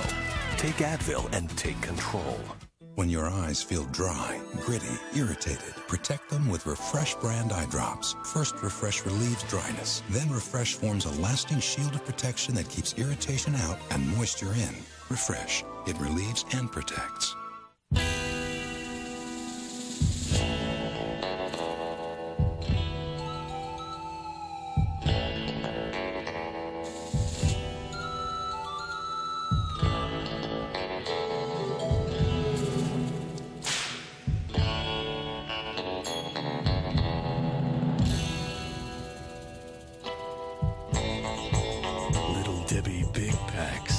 Sometimes you just need a little more. Everyone's looking for that miracle cream. For me, it's my hair color. New Excellence Cream from L'Oreal. My non-drip cream just got better. Now it protects my hair non-stop, during coloring and afterward, with lots of extra conditioner. So whenever I color, my hair just looks richer, healthier. New Excellence, beautiful color, and no grays. I told you. It's the Miracle Cream. New Excellence from L'Oreal Paris. The color cream that protects non-stop, because you're worth it. It's being called an epidemic. 4 million Americans have Alzheimer's disease. And unless a cure is found soon, that number is expected to quadruple by the middle of the next century. Now, though, nearly half of all Americans 85 and older suffer from it at a cost of more than $100 billion a year. David Schenk is the author of The Forgetting, Alzheimer's, Portrait of an Epidemic. Mr. Schenk, good to see you. Good morning, Al. This is, I mean, to look in this book, the human toll is just staggering. Yeah, I'm afraid so. It's time to start using that word epidemic. You know, in the 1970s, 500,000 Americans had Alzheimer's disease. That's a lot. Now it's 5 million, 10 times that amount. And the baby boomers are going to start getting it in about 10 years, which is, the number is going to explode much, much bigger. Now, what accounts for the explosion? Okay, it's longevity. It's the doubling of lifespan over the last century. Actually, senile dementia, as far as we can tell, goes back at the beginning of human times. There were references in ancient Greece and ancient Egypt, but only in the last couple of decades, with this tremendous growth in the elderly population, are we seeing the numbers explode the way they are. And in fact, you talk about it going back in time. I mean, there were a number of fairly well-known people that people now think may have actually suffered from Alzheimer's. It sure looks like it, right. People like Jonathan Swift, who not only wrote about senile dementia, but clearly had it in the last years of his life.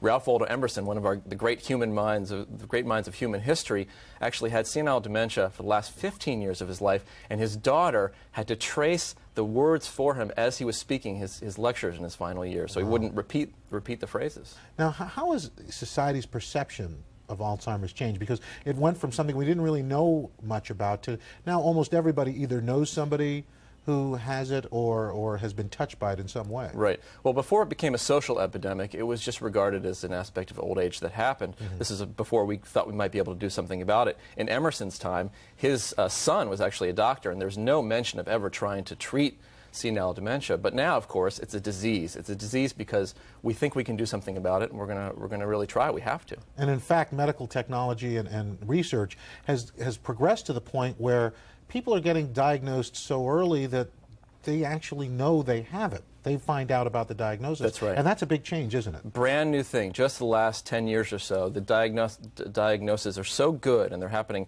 It's such a good early time. There's so much awareness now that there are millions of people who have Alzheimer's and know they have it and have to face the emotional burden of looking down the road and seeing what's going to happen to them. I was wondering, is that in your research, did you find that in a way that's more of a burden? Because if you develop it later on before you know that you have it, now you know.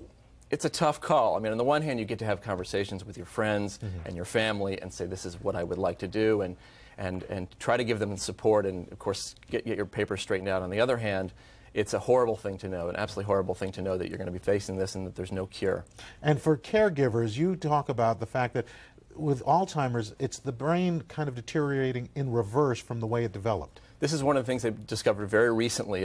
For a long time, caregivers have noted that there are these childlike symptoms, behaviors in people with middle and late-stage Alzheimer's. But doctors now know that the brain is becoming unwired in exactly the reverse stage that children's brains are wired as, when they're very young. So that a caregiver really has to look at the Alzheimer's patient in a way as a child, small child, or even a baby. That's right. It can be very helpful. It sounds demeaning, of course, but it can be very helpful to anticipate what's going to be going on and how you can take care of this person in the later stages. And at this point, how close? Is there any idea how close we are to a cure? Well, I can tell you that for the first time in the last couple of years, scientists are starting to grin a little bit. You go to conferences, and they're really thinking that there might be some good treatments in the coming years. We don't know how soon, so we need to prepare for the worst. All right, David Schenk, thanks so very much for that information. And if you'd like to read an excerpt from The Forgetting, you can log on to our website at today.msnbc.com.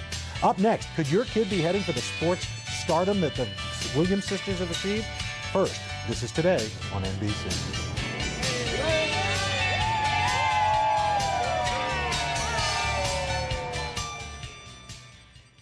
Rosie's moving to a new time. Isn't that great? And she's a little excited. Woo! Everything's coming up Rosie. Weekdays at noon beginning today here on NBC4. Thank you, everybody! I've got a job now, and the DC Department of Human Services gave me what I needed. They gave me help with childcare, transportation, resume writing, dressing for success, and job placement right here in this hospital. Now I'm helping others, myself, and my family, all through the DC Department of Human Services. Do it for yourself. Do it for your family. If you're a district resident looking for employment, call Answers Please at Info211. I'm glad I called. I'm happy, my kids are happy, and I am making a difference. Why drive all over town to compare cars? Make one stop at CarMax and test drive an Accord, Taurus, and Camry. We have nearly every make and model, 10 times more cars than the average dealer, so you get the car you want. CarMax, the way car buying should be. Why do warehouse clubs and superstores offer the lowest prices? Because they sell in volume. CarMax, the auto superstore, has up to 10 times more cars than the average dealer, so we can afford to offer below Blue Book prices. CarMax, the way car buying should be. I began my training more than 23 years ago in Italy, and I know authentic Italian food inside and out. But creating new pasta dishes, that's my passion. But with the right ingredients, anything's possible. One thing I would never change is my pasta. It must be pasta Barilla, always al dente. Never clumpy or sticky, firm yet tender. Perfect every time, every dish. Barilla, Italy's #1 pasta. Always al dente, always perfect. Hi, I'm Ananda Lewis, and my first show is all about new beginnings. It's about the best moments in your life. Will you marry me? And making your own dreams come true on the premiere of The Ananda Lewis Show. Today at 3 here on NBC4. Is brought to you by Little Debbie, America's #1 snack cake. Pick up a box for your family and unwrap a smile today. This morning on Today's Family, your child's athletic potential. Some families' lives are completely taken over by a cycle of practices and tournaments in hopes that their child will become the next Michael Jordan or Venus Williams. But how do you really know if that child has what it takes? Joel Fish, director of the Center for Sports Psychology in Philadelphia, has some guidelines on that. Joel, good to see you. Good to see you. Well, we should talk about this. Is tough to narrow down because sometimes we're talking about the child's abilities, sometimes we're talking about the parents' ambitions for their child. It's human nature, Matt, that parents want their kids to be the best. But sometimes it's very easy for parents to see their kids through rose-colored glasses or have blind spots to the reality of what their talent is really like. And for the sake of this segment, we're not talking about a child who could become good at a sport. We're talking about looking for exceptional talent and what to do with that. Exactly. And again, I think sometimes parents want to see exceptional talent in their kid, and it can become a self-fulfilling prophecy. If I have a lot invested in my daughter or son being Venus Williams, he can hit 9 balls into the net, and if he hits the 10th one over, you say, you see, he's got potential. So if you want to see it as a parent, sometimes you can find it. And kids with true talent, exceptional talent, it can be a double-edged sword. On the one hand, it gives them great self-esteem, but God forbid they don't live up to their potential. I spoke to someone the other day who was 60 years old. He said, Joe, I just don't feel like I've amounted to much, and I hear this all the time. Because he had had Olympic potential, felt like he never lived up to it, and has been carrying what he described as a ball and chain around his neck for years because people were always expecting more of him than he was able to deliver. Let's say you have an 8-year-old up to, say, a 12, 13-year-old, and you think that child, again, if you try and be rational and be honest with yourself, you think that child has exceptional talent. How do you go about making sure that it's true? Well, first, I think you need to get a second opinion. I think you need to talk to a coach, someone who's played with your child, a family friend, someone who knows your child real well. Get some more information about what talent is. Is 12 seconds running a 100-yard dash fast for a 12-year-old? Most people don't know. Sometimes when we find the facts, that can be helpful too. But sometimes, and we hate to say this happens very often, but sometimes your child's coach may not be the best source of information. Sometimes. I think most coaches are very well intentioned, but sometimes coaches have a lot invested in stringing you along. Maybe they want to recruit you for a team. Maybe they're trying to get the best players for their team. Maybe they want more money. If I say to you, you have great skating potential, you should take skating lessons 5 times a week, that can mean more money for the coach. So we want to get a second opinion, sometimes from the coach, but from an objective source also. Don't parents also have to ask themselves the question, how much can the child learn in terms of the sport, and how much is God-given? I think it's a little bit of both. I think Venus Williams is a 1 in a million talent and a 1 in a million personality. I see parents fall into the trap all the time saying, if I give my child golf clubs at the age of 2 years old, he's going to be the next Tiger Woods. Chances are my son, your son, even if we gave him those golf clubs, isn't going to be Tiger Woods. Parents want to help kids set dreams, but have to be realistic also. What about parents who push their child? Even though we've all seen situations like this, the child clearly has less interest in pursuing the sport than the parent does. Well, the child needs to be showing up to practice every day, at least 51%, because he or she wants to do it. And if the child is showing up because he should do it, because people think he's big or strong or she's big and strong, he should be a basketball player, at some point it doesn't work. The child burns out, isn't having fun, and it just goes down the wrong road. So in other words, that situation you just mentioned, you have a kid who's 12 years old and he's 6'1". A lot of people immediately say, you've got to get this kid on the basketball court. It happens all the time. If kids are fast, if they're well coordinated, we assume that they should be channeled into a certain way, and most of us make those comments very casually. Sometimes that can be a ball and chain for a kid too, because he feels like he has to do things. He must, he ought to, and if it's not coming from the inside, at some point it doesn't work. Let's say you do your homework, you're a parent, and you find out that yes, your child has exceptional skills in a particular sport. What's a healthy kind of breakup of time that child should be spending dealing with that sport versus other activities, socialization with peers, that sort of thing? I really think it depends on the kid. There's some kids who have athletic potential 24 hours a day, 7 days a week, more the better. But sometimes parents fall into the trap, the more the better. And they start specializing their kid in sport too soon. They start putting more time and money and energy into it than the kid is ready for. More isn't always the better. There's a lot of evidence to say a balanced approach. Develop a well-rounded personality. Have your kids play 2 or 3 sports is still the way to go. You mentioned money. I mean, a lot of families, they'll literally hawk things, and they'll do anything they can to get the money to put their kids through this kind of training, and if it doesn't work out in the end, that can cause some real problems. Well, I always tell parents they have choices. Just because your kid has athletic potential doesn't mean you have to mortgage your house. I think parents have choices, and they want to do what's best for their kid. They want to check out, first of all, what their kid's most interested in, because the child has to be interested in it. Is the child ready socially? to meet new friends and maybe switch environments where they live? Is a child ready physically for extra training? Emotionally, can the child handle the extra stress of competition? What about siblings? If you have one kid who's a standout, don't ignore the other children. I had a skating mom who said, look, you know, my daughter was told she has Olympic potential, skating potential, but my younger child keeps complaining that he's being dragged around every weekend. It didn't make sense for that family, and for that child, rather than that child moving away, they found sort of a middle road way to give the child the resources to improve, but not necessarily damage the rest of the family too. You have to remember that for 99.9% of these kids, it's just a game. It's just a game, and the parents have to be the ones that keep reminding their kids, and no matter what the kid's ability is, communicate love and respect. No matter what a child's ability is, that's what the kid needs to hear. Joel Fish. Joel, thanks very much. Pleasure. 47 past the hour. Here's Ann. All right, Matt, thank you. You're busily working away when suddenly it hits you, hunger. After that, all your concentration is gone until you get that food fix. But what causes this overwhelming sensation, and why do women seem to feel it more than men? You can find the answers to these and other gnawing questions in this month's issue of Self magazine.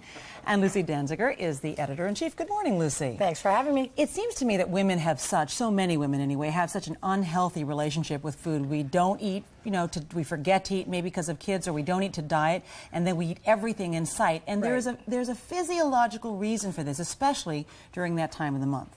Well, a few days before you're menstruating, you do get a surge of progesterone, which will drive you to be a little more hungry and actually burn a few more calories. So you can eat then. The point is to control your hunger and not have hunger control you. In other words, know to eat, be able to sort of control it so you can eat what's really good for you. Exactly. But part of the other issue, too, is that there are psychological reasons why. There are psychological cues to our hunger. Isn't that true? In other words, we go to the theater, we want popcorn. It's not because we're hungry. We never recommend skipping a meal in general, but if you're not sure your own physical hunger cues, you can skip a meal and find out, is your stomach grumbling? Are you irritable? Do you have headaches? Get to know your cues and then work with them. And don't just eat because you smell buttered popcorn or a bakery and you smell fresh bread. Eat because you're actually hungry. In fact, one of the things you are also recommending is that not just to have breakfast, lunch, and dinner, but also to have a mid-morning snack and a mid-afternoon snack. We're talking about small meals. For example, breakfast. Take a look. This is something a lot more nutritious than probably most of us have for breakfast. Well, someone will say they eat breakfast, but they still get hungry right afterwards. And the reason is they're eating a sugary cereal or a plain bagel, those simple carbohydrates, which will cause a sugar surge in the bloodstream and then a drop-off. So we're saying use complex carbohydrates like oatmeal or even perhaps some protein like eggs. And go ahead, have milk, have juice, fill up for breakfast. It'll take you all the way to lunch. But when you say fill up, though, we're still not talking about a huge breakfast. We're still talking about a fist size or maybe a little bit bigger size amount of food, right? Approximately 400 calories. Right, so okay, there you go. And then by mid-morning, you're suggesting having a little something, especially if you're going to head towards a workout. Right. A lot of people work out without eating. Women will have a bad workout day and they won't understand why they're feeling so low energy, and oftentimes it's because they haven't eaten for a long time. So before you go work out, it sounds like you're adding calories to subtract them, but actually you're going to burn more and have a better workout if you have a little snack. Pita bread with a little teeny bit of peanut butter on it, or an energy bar, or even just a piece of fruit will do it. You like these, by the way? I mean, are these loaded, though, with maybe stuff we don't want to have? Or I do you think they're that a good idea? It depends on the woman. For some women, that protein is a little heavy and they'd rather have fruit. But for some women, it's just what they need. Okay, so fruit is also an option. Also, if you're somebody who really requires snacks, and a lot of us do, there are good snacks and, or actually, okay snacks and much better for you snacks. Give us an example. Well, everyone turns to pretzels. They've heard pretzels is low fat, so let's eat some pretzels. The truth is, a serving of pretzels is very small. As you see here, we have one serving. Whereas if you ate unbuttered popcorn, you're going to fill up, you're going to feel a lot fuller for longer, and it's also low fat. You're saying that instead of eating that, you can eat this entire bowl? Oh, yeah. Okay, all right. Okay, now, and also, a lot of people go for the sugary drinks when they're feeling low energy. I mean, this is something a lot of people reach for. Instead of this, That's right.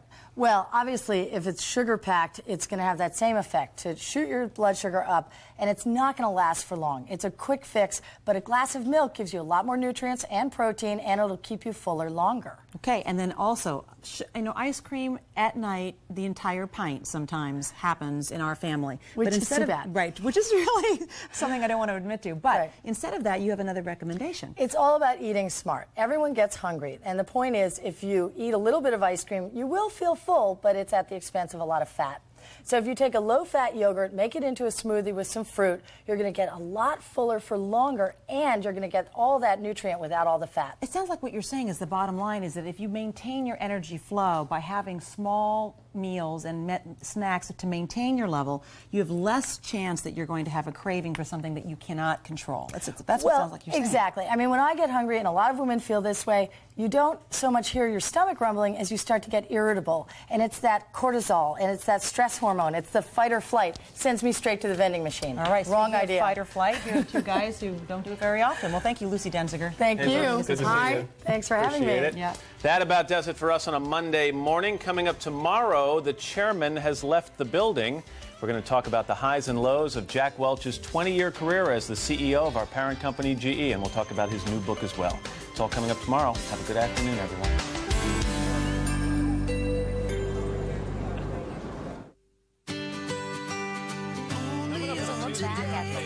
At that moment, Katie, I just kept saying, this is not real, this is not real. A few days of sitting in an empty cell. When people just, for whatever reason, snap.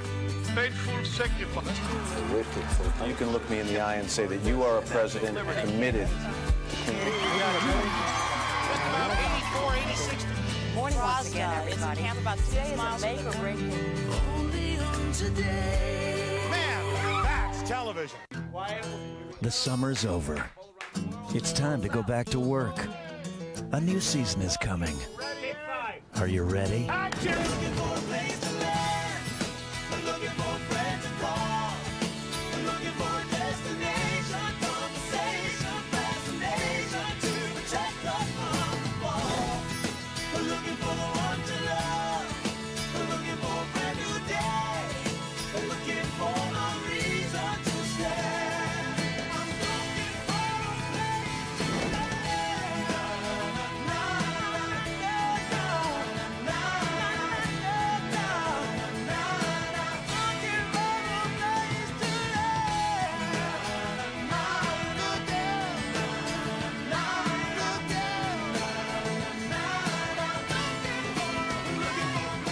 We'll be ready. The new season starts Monday, September 17th on NBC. I'm Barbara Harrison. My Wednesday's Child reports have helped hundreds of local children find loving adoptive homes. And now you can help too with just a few simple steps. Join the Freddie Mac Foundation and NBC4 for the 12th annual Wednesday's Child 5K race for adoption. It's on Sunday, September 16th. Come run or walk to show your support for the thousands of local foster children still waiting to be adopted. Registration is free and there are great prizes. Log on to NBC4.com for more information. And thank you. Time is money. If your business or association makes more than $2,000 a year in gross receipts, you must have a DC Master Business License. Getting one is easy at the district's new online business resource center. Learn how to start up a business and even save time, renewing all your company's licenses from the comfort of your keyboard. Take care of business with a click. Log on to brc.dc.gov and link to the Master License Program. The District of Columbia, a city of access leading the way to serve you. Cerebral palsy, brain damage alert. A medical mistake may have caused your child cerebral palsy or brain damage, or lead paint may be to blame.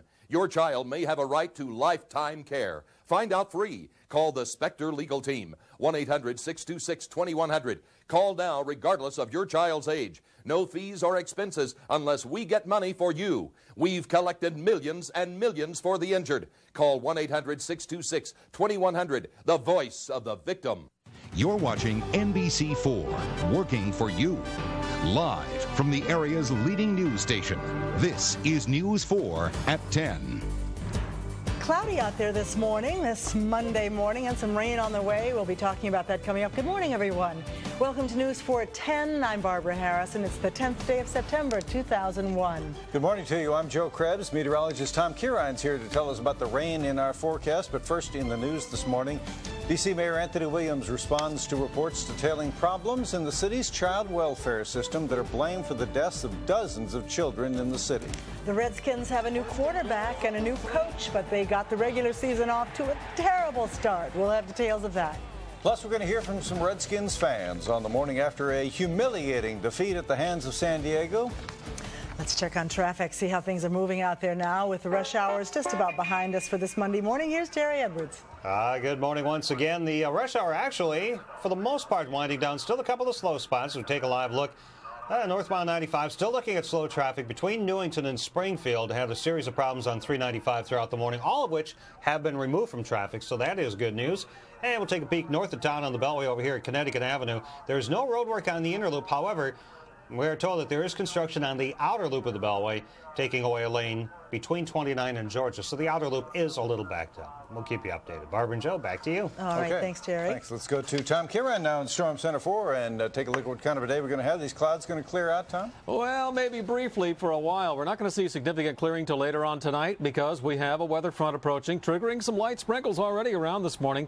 But boy, it is humid. It feels more like a mid-July morning than early September. 77 here in Northwest, and it is steamy humid. Digital Doppler XT radar picking up some light showers out in western Maryland, as well as the highlands of West Virginia coming into the central Shenandoah Valley. And closer to home here, we've had just a few sprinkles moving through the suburbs, western and northern suburbs now. And these continue to this one batch moving off to the northeast. And we'll settle down here, maybe get a little bit of sun out here over the next couple of hours. We're seeing a few breaks in the clouds here in southern Maryland. But this weather front now crossing the mountains will be in here 3 to 8 p.m. And that's when our greater threat of showers and thunder exists. And we'll talk about that. And yes, some much more pleasant weather coming our way. All the details in just a couple of minutes, Barbara and Joe. All right. Thank you, Tom. In the news this morning, we're getting more details on a gun battle this morning that ended a shooting spree in Sacramento, California. Police say the suspect, Joseph Ferguson, shot himself to death after wounding a California Highway Patrol officer and a bystander during a police chase. Ferguson was sought in the deaths of 5 people over the weekend, including his ex-girlfriend and 3 other former co-workers. The final victim was apparently a former boss. Police say he was killed after Ferguson held him and his wife hostage for more than 12 hours. Authorities say Ferguson was despondent over losing his girlfriend and getting suspended from his job as a security guard. D.C. Mayor Anthony Williams says the federal government and not the city is to blame for mistakes that resulted in the deaths of a number of children. The issue was first brought to light by a news series in the Washington Post, and it says many of those deaths could have been prevented. News Force Chris Gordon reports. Mayor Anthony Williams says the Washington Post investigation makes it look like the city failed to protect the children who died after being neglected and abused, when in fact the federal receivership is at fault. Well, what we've been doing for 2 years is bringing a receivership back under the control of the government where we can coordinate things better, provide more money for this service than any mayor in the history of the city, hire Olivia Golden, who's got a national reputation, to focus attention and bring a turnaround to the effort. People have got to understand this has been operating under a federal judge for years. So the headline that we see this morning, let's be clear where the responsibility lies. The city wants this responsibility